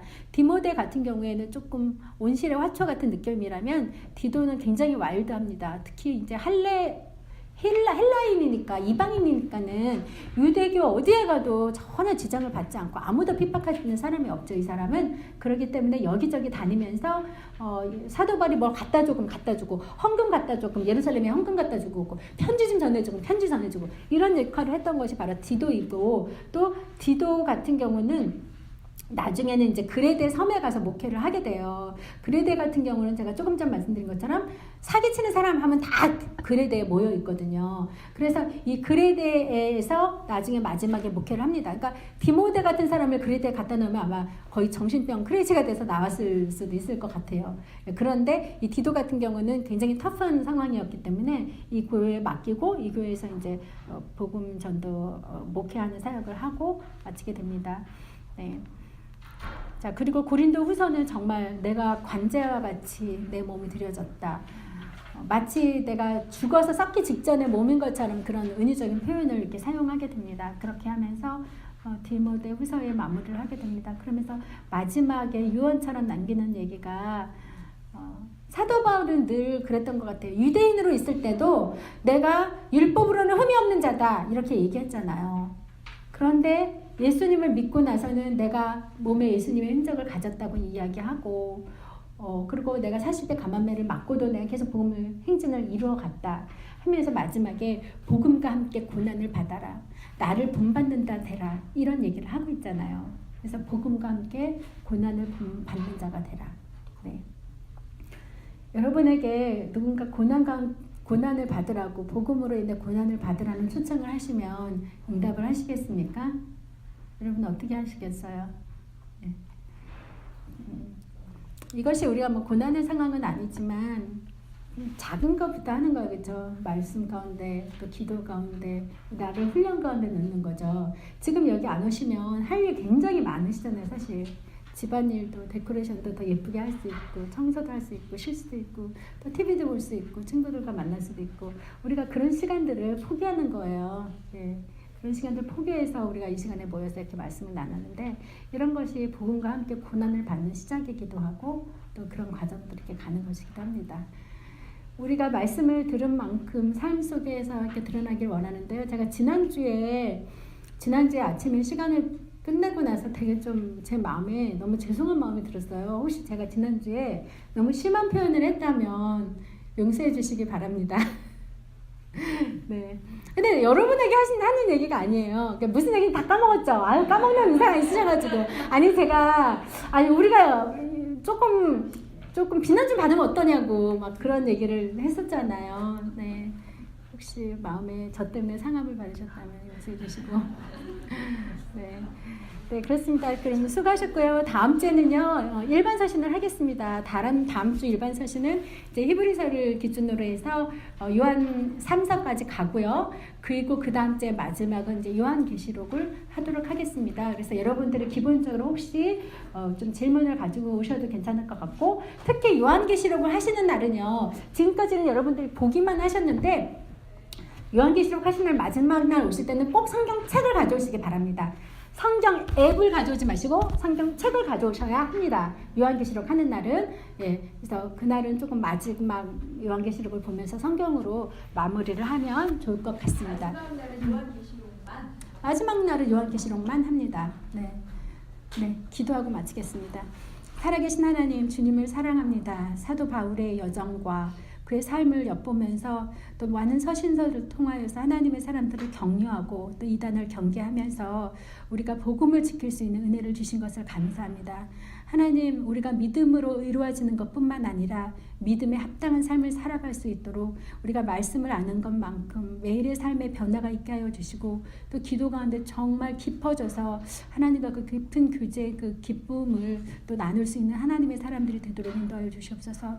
하나님, 우리 성경 공부 과정 가운데 오시는 분들 한 분 한 분 축복하여 주시고 한 가지 기도하는 오랫동안 마음 가운데 깊이 있었던 그 기도 제목들 가운데 하나님 신실하게 응답하시고 말씀하여 주셔서 하나님, 우리가 주님 가운데 깊이 거하고 있음을 또 확증할 수 있도록 우리 한 분 한 분 가운데 임하여 주시옵소서. 감사드리며 예수님의 이름으로 기도하였습니다. 아멘. 감사합니다. 수고하셨습니다.